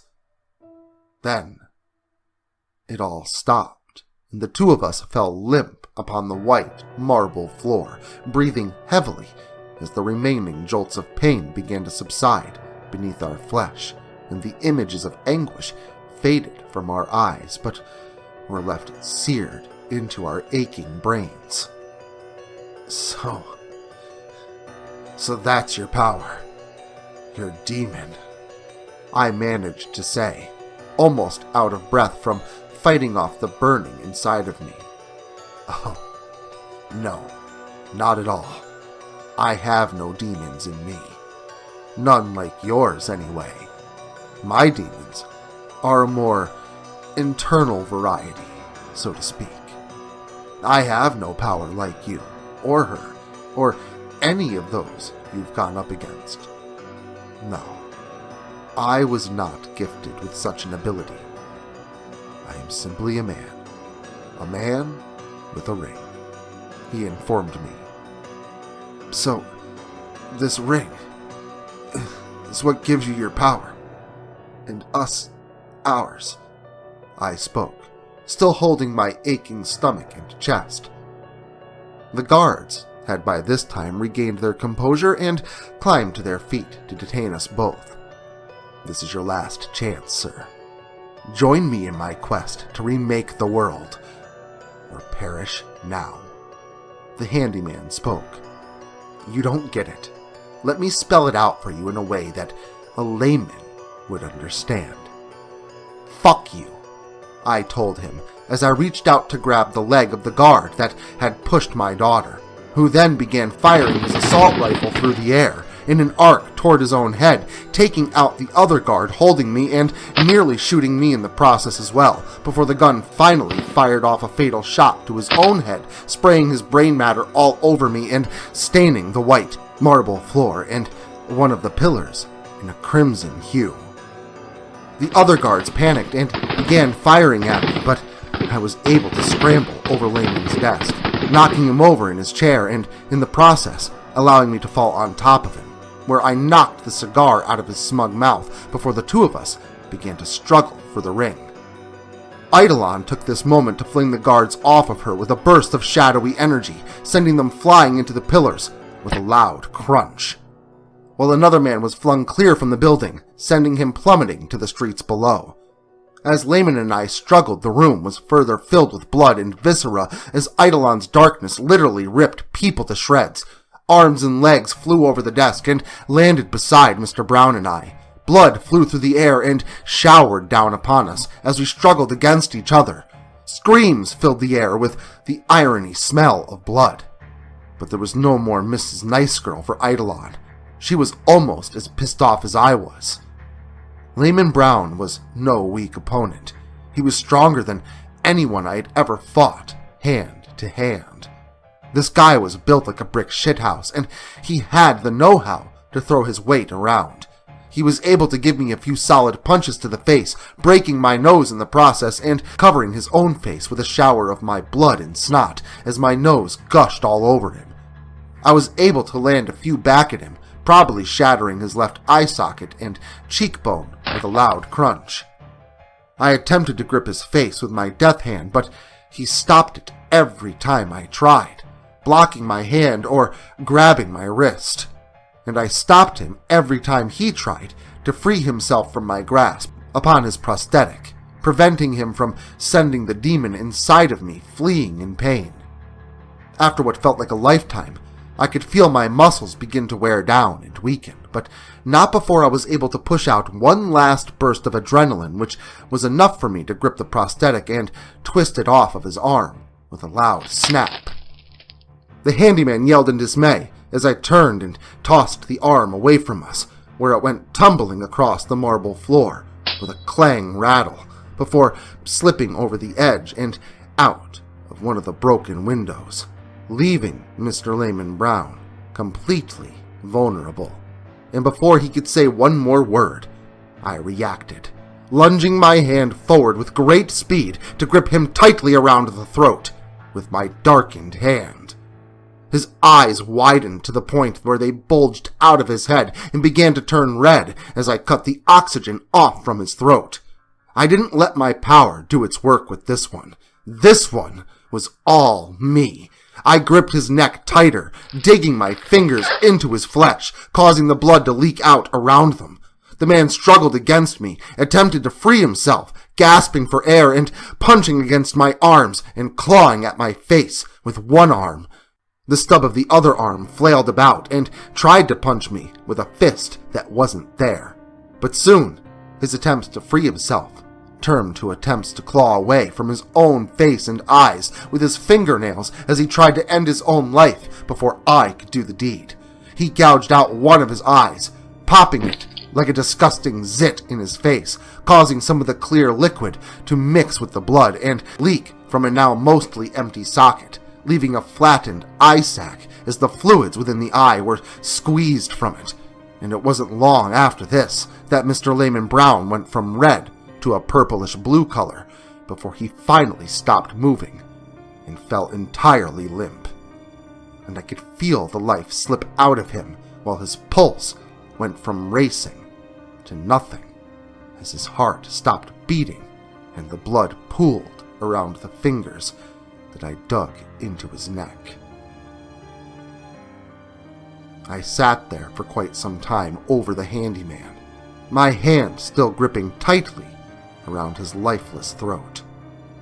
The entire room fell silent as Eidolon dispatched the last of the handyman's goons with a swift decapitation, her hands of darkness ripping the head, spine and all from the man's body, which then fell into a pool of blood on the floor before turning toward the desk where I was still strangling a corpse.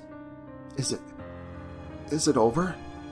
Eidolon asked me as she approached the desk, to find me still choking the lifeless corpse of the handyman, causing her to gasp and cover her mouth. I snapped back to reality and loosened my grip around his neck, removing my fingers from the holes they had made when they tore into his flesh, making a squishing, slurping sound as my fingers slipped out of the blood-filled holes. Yeah, it's done, I answered her. Where's my daughter? I then asked, as my mind fully returned to me.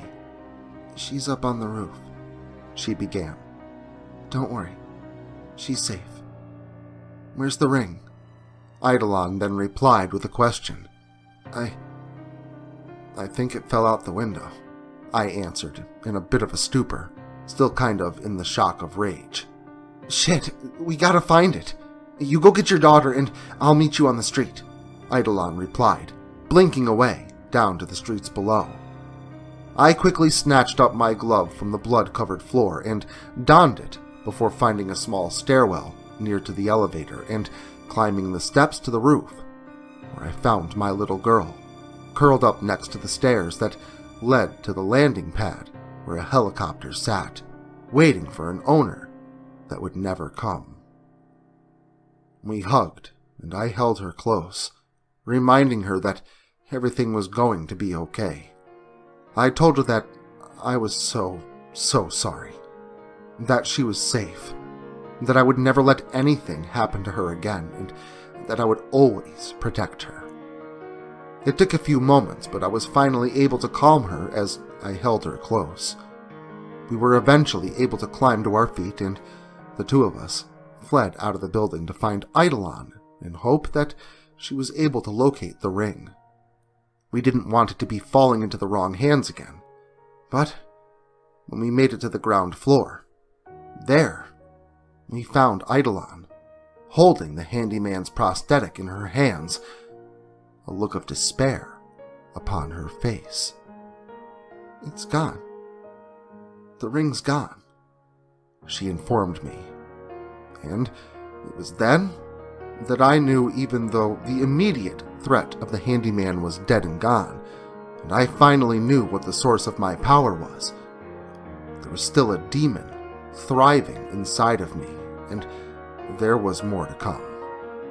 Someone else had gotten a hold of the Seal of Solomon, and there was bound to be more disastrous problems to follow. But those were problems for another day, another time, after a much-needed vacation.